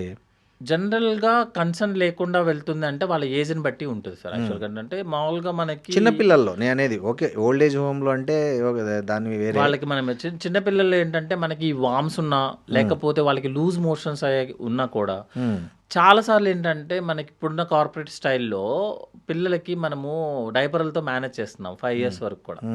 వాళ్ళకి మనకి చేయటము అంటే బాత్రూమ్ టాయిలెట్ ట్రైనింగ్ అంటారు, అది సపరేట్ సార్. యాక్చువల్గా మన ఓల్డ్ ఏజ్లో ఉన్నప్పుడు ముసలావిడ ఇంట్లో ఎవరైతే ముసలావిడ ఉందో ఆవిడకి పని అదనమాట, టాయిలెట్ ట్రైనింగ్ తీసుకెళ్ళి టైంకి. అంటే ఓకే ఇప్పుడు సార్ మన పొద్దున్నే మోషన్కి వెళ్ళాలని ఎవరు చెప్తారు? ఎవరు చెప్పారు, మన బాడీని చెప్తుంది. ఎందుకు చెప్తుంది? మనం చెప్పదు సార్ అట్లా, అది ట్రైనింగ్ అయిందనమాట. అంటే జస్ట్ ఐఎమ్ సేయింగ్ మన ఫస్ట్ నుంచి అది ఒక అలవాటు చేసేసారు మనకి బాడీకి. అవును. సో మనకి ఓల్డ్ ఏజ్లో ఉన్న వాళ్ళు ఏం చేస్తారంటే పిల్లల్ని తీసుకొని టైంకి, అరే బాబు ఇప్పుడు నీకు అవసరం ఉన్నా లేకపోయినా ముందు వెళ్ళి సుసు పోసుకో, ఉన్నా లేకపోయినా బాత్రూమ్కి వెళ్ళి కూర్చో పొద్దున్న. వాడికి ఏంటంటే ఓకే నేను పొద్దున్నే వెళ్ళంగానే మోషన్కి వెళ్ళాలని మన బాడీని ట్రైనింగ్ అయిపోతుంది అనమాట. బాత్రూమ్ ట్రైనింగ్ అంటే టాయిలెట్ ట్రైనింగ్ కనుక సరిగ్గా చేసుకోకపోతే వాళ్ళకి పిల్లల్లో నేను చెప్పే పిల్లల్లో జనరల్గా అలా బాత్రూమ్కి ఉంటుంది సార్. సెకండ్ థింగ్ ఏంటంటే సేమ్ ఇరిటబుల్ ప్రాబ్లమ్స్ ఉంటాయి అన్నమాట. అంటే ఈ బింగ్ ఈటింగ్ లాగా చిప్స్ నెక్స్ట్ ఐస్ క్రీమ్స్ అవన్నీ తినేసినప్పుడు ఏంటంటే అన్డైజెస్టెడ్ ఫుడ్ ఉండి మూమెంట్ ఎక్కువ ఉంటుంది, వాడి బాత్రూమ్కి రిపీటెడ్గా విజిట్ చేస్తాడు. ఇంకోటి ఏంటంటే బాగా రిపీటెడ్గా విజిట్ చేస్తే మనకి ఆ కంట్రోల్ ఉండదు సార్, సో లీక్ అవుతుంది అనమాట. బట్ చిన్న పిల్లల్లో జనరల్గా అంటే డైటరీ మాడిఫికేషన్ చేసుకుంటే సరిపోతుంది. ట్రైనింగ్ చేసుకొని డైట్ మాడిఫై చేసుకుని సర్జరీ ఏం అవసరం పడదు పిల్లలు. కొంతమంది పెద్దల్లో కూడా సార్ మీరు చూడండి, అంటే చాలా మంది చెప్తుంటారు బెడ్ మీదే పాస్ వెళ్ళిపోయారు, అట్లాంటి సిచ్యువేషన్ ఎందుకు వస్తుంది కొంతమంది? ఇది మన న్యూరలాజికల్ ప్రాబ్లమ్స్ ఉన్న వాళ్ళు కానీ డయాబెటీస్ ఉన్న వాళ్ళు కానీ అంటే సరే ఎట్లా ఉంటుంది అంటే మోషన్ ఉన్న control mechanism solid food solid motion ఏదైతే ఉందో దాంతోపాటు లిక్విడ్ ఉంటుంది, దాంతోపాటే గ్యాస్ ఉంటుంది. కానీ మనం గ్యాస్ని మాత్రమే కంట్రోల్డ్గా రిలీజ్ చేయగలుగుతాం, అంత కెపాసిటీ ఉంటుంది అక్కడ ఆ ఏరియాలో. ఒకవేళ ఆ ఏరియాకి కనుక ఏదైనా సర్జరీ అయినా ఇంజురీస్ అయినా లేకపోతే డయాబెటిక్ పేషెంట్ అయినా న్యూరలాజికల్ ప్రాబ్లమ్స్ ఉన్నా అనుకో ఆ మెకానిజం పోతుంది. యాక్చువల్లీ పోగానే ఏంటంటే మనకి మన కంట్రోల్ ఉండదు సార్. ఈ టాయిలెట్ కానీ యూరిన్ కానీ ఎక్కువసేపు ఆపుకోవడం కూడా కరెక్ట్ కాదంటారు? కాదు సార్. ఇప్పుడు ఎందుకు సార్? ఒకసారి మనకి మూమెంట్ వచ్చిందంటే ఆల్రెడీ మన బ్లాడర్ కెపాసిటీ మోషన్ కెపాసిటీ దాటేసినట్టే సార్. మీరు ఎక్కువసారి ఆపారనుకోండి అది ప్రెషర్ పడుతుంది కదా దాని మీద. సపోజ్ మీ బ్లాడర్ మీద ప్రెషర్ పడుతుంది అంటే ఏంటంటే యూరిన్ ఎక్కువసేపు ఆగుతుంది. మీరు ఎక్కువసేపు వాటర్ బయట పెడితేనే, మీరు RO వాటర్ బయట పెట్టండి సార్, 2 రోజుల తర్వాత ఇన్ఫెక్ట్ అయిపోద్ది. అది కూడా మీరు బాగా బ్రిస్లరీ వాటర్ అని తీసుకొచ్చిన దాన్ని గిన్నెలో బయట పెడితేనే 2 రోజుల తర్వాత అది స్మెల్ పచ్చగా మారిపోతుంది. మరి మీరు యూరిన్ ఎక్కువసేపు ఆపుతారంటే ఆటోమేటిక్గా అది ఇన్ఫెక్ట్ అయిపోద్ది. మోషన్ కూడా అంతే సార్. మీరు ఎక్కువసేపు బ్లాక్ చేస్తారనుకోండి, వెళ్లకుండా బ్లాక్ చేస్తారనుకోండి, లోపల ప్రెషర్ పెరుగుతుంది, ఈ పైల్స్ ఫిషర్లు ఫిస్టులా అన్నీ వచ్చేస్తాయి. ప్రెషర్ పెంచుకోవడమే అనమాట. సో జనరల్గా ఏం చెప్తామంటే మీరు ఎక్కువసేపు ఆపడానికి ట్రై చేసుకోవద్దు. సో కంఫర్టబుల్గా సోషల్గా ఎప్పుడైతే అవైలబిలిటీ ఉందో అప్పుడు వెళ్ళిపోండి. పనిలో ఉన్నాము తర్వాత చూస్తామంటే మరి ఇంకొంతమందికి సార్ ఈ మామూలుగా హెల్తీగానే ఉంటారు వాళ్ళు గట్టిగా తుమ్మినప్పుడో లేదా గట్టిగా నవ్వినప్పుడో వాళ్ళకి యూరిన్ పాస్ అయిపోతుంది. అది ప్రెషర్ సార్, మన స్పింటర్ మెకానిజమ్స్ ఉంటాయి అనమాట. సో మన అబ్డామినల్ ప్రెషర్ ఎప్పుడు పెరగంగానే ఆ స్పింటర్ టైట్ అయిపోవాలన్నమాట, అది రిఫ్లెక్స్. సో మనం నవ్వినప్పుడు దగ్గినప్పుడు ఏంటంటే ఆ 2 రిలీజ్ అవ్వకుండా, అంటే మోషన్ యూరిన్ రిలీజ్ అవ్వకుండా స్పింటర్స్ ఉంటాయి కదా సార్. యూరిన్కి స్పింటర్ ఉంటుంది, స్పింటర్ అంటే ఇట్స్ గేట్ అనమాట. అవును. ఆ గేట్ ఆటోమేటిక్గా మీరు దగ్గంగానే వెంటనే అది రిఫ్లెక్స్లో టైట్ చేసేయాలి, లేకపోతే ఎవరికైనా రిలీజ్ అయిపోతుంది. మెకానిజంలో పోతే అది అంటే అదేమన్నా డేంజర్ ఏం కాదు సార్. బట్ ఏంటంటే సోషల్గా కొంచెం డిస్కంఫర్ట్ అంతే. వాళ్ళని ఏం చెప్తామంటే పెల్విక్ ఎక్సర్సైజెస్ అన్ని చేసుకోమని చెప్తాం అన్నమాట. అంటే మోషన్ వెళ్ళిన తర్వాత మనం ఒక మూమెంట్ ఇస్తాం కదా లాస్ట్ లో, ఎవ్రీబడి నోస్ దట్. మళ్ళీ యూరిన్కి వెళ్ళిన తర్వాత కూడా ఒక మూమెంట్ వస్తుంది. అవును, దాన్ని మనం కంటిన్యూస్గా చేసుకోవచ్చు కూడా. చేసుకుంటే ఏంటంటే మజిల్ స్ట్రెంగ్తన్ అయ్యి మనకి ఆ ప్రాబ్లం రాదు, కానీ అది డేంజర్ కాదు సార్. సోషల్గా కొంచెం డిస్కంఫర్ట్ ఉంటుంది కొంతమందికి. ఏంటంటే మరీ మాట్లాడుతున్నప్పుడు కూడా ప్రెజర్ పెరుగుతుంది, అప్పుడు కూడా లీక్ అయితే మనము సర్జరీ చేస్తాం సార్. బట్ స్పింటర్స్ని సర్జరీ చేసి రికవరీ అనేది కొంచెం కష్టంతో కొన్నిసార్లు అంటే మొత్తానికే పోతుంది. అందుకే జనరల్గా అవాయిడ్ చేస్తారు సార్. ఫిజియోథెరపీతోనే మెయింటైన్ చేసుకోండి. లేకపోతే ఎలక్ట్రికల్ స్టిమ్యులేషన్స్ ఉంటాయి అనమాట. ఇప్పుడు మీరు నవ్వినప్పుడు మీకు ఆ ప్రాబ్లం అవుతుంది అనుకోండి సార్, బటన్ ఉంటుంది, కొంచెం ప్రెస్ చేస్తే అది కొంచెం టైట్ అయ్యి ఇట్ విల్ హెల్ప్ అనమాట. బట్ ఎంత హెల్ప్ అవుతుంది అనేది okay sir time. So thank you అండి శ్రీమన్నారాయణ గారు, చాలా విలువైన సమాచారాన్ని మా ఐ డ్రీమ్ ప్రేక్షకుల కోసం ఇచ్చారు. Thank you very much. And one more అండి, alcohol is injurious to health. December 31st రోజు No, no. అందుకే చెప్తున్నా. థ్యాంక్ యూ అండి, thank you very much. And for more videos, Please subscribe to iDream. Please subscribe to iDream. Please subscribe iDream. And please subscribe to iDream. For more videos, subscribe to iDream. please like, share and subscribe to the channel. Congratulations I dream. Subscribe to iDream. Subscribe to iDream. So subscribe to iDream Media. iDream की iDream team अंदर की huge congratulations. Please subscribe iDream Media. Please subscribe to iDream. Subscribe iDream. Please subscribe to iDream. iDream అంటే నా కళల ఛానల్ను subscribe చేసుకున్న నోరు తిరుగుతలేదు, మీరైతే గంట గుర్తు కొట్టండి. For more such videos, please subscribe to iDream. Subscribe to iDream. Please subscribe to iDream. Please subscribe iDream Media. Please do subscribe to iDream. Please subscribe to iDream Media. For best entertainment and information, please subscribe iDream. And don't forget to subscribe to iDream.